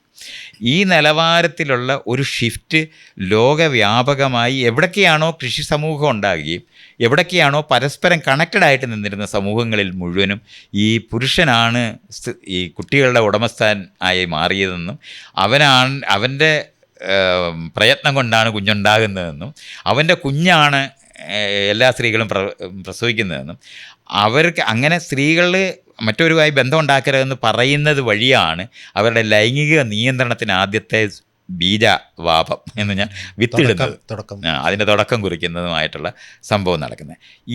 ഇതിനോട് ഒപ്പം തന്നെ നമ്മൾ മനസ്സിലാക്കാനുള്ളത്, സ്ത്രീകളുടെ മുകളിൽ ബലപ്രയോഗം ചെയ്ത് ബന്ധം ഉണ്ടാക്കാൻ പറ്റുന്ന പുരുഷന്മാരും ലോകത്തുണ്ടായത് ഇതേ കാലയളവിലാണ്. അടിമ അപ്പം അങ്ങനെ അടിമ സ്ത്രീകളോട് ബലപ്രയോഗത്തിൽ പെരുമാറാൻ പറ്റുമെന്ന് പറയുമ്പോൾ സ്വാഭാവികവും ബലം പുരുഷന്മാർക്കുള്ളതല്ലേ. അത് സ്വന്തം സ്ത്രീകളുടെ മുകളിലും പതുക്കെ ഉപയോഗിക്കാൻ തുടങ്ങുമ്പം അത് ചെറുക്കാൻ കഴിയാത്ത നിലവാരത്തിൽ, കാരണം സ്ത്രീകൾക്ക് ബലം കുറവാണല്ലോ ലിറ്ററലി, അവർക്കത് ആവശ്യമില്ലായിരുന്നത് കൊണ്ടാണല്ലോ അവർക്ക് ബലം ഉണ്ടാകാതിരുന്നത്. അപ്പോൾ ആ സാധനം അവരുടെ ദുർബലരായ സ്ത്രീകളായിട്ട് നമ്മൾ ഇന്ന് കാണുന്ന യുക്തികളിൽ പറയുന്ന സ്ത്രീകളെ മുഴുവൻ ഉൽപ്പാദിപ്പിക്കപ്പെടുന്നത് ഈ കാർഷിക സമൂഹത്തിനകത്ത് ഈ കാലഘട്ടത്തിനകത്താണ് ഉണ്ടാകുന്നത്.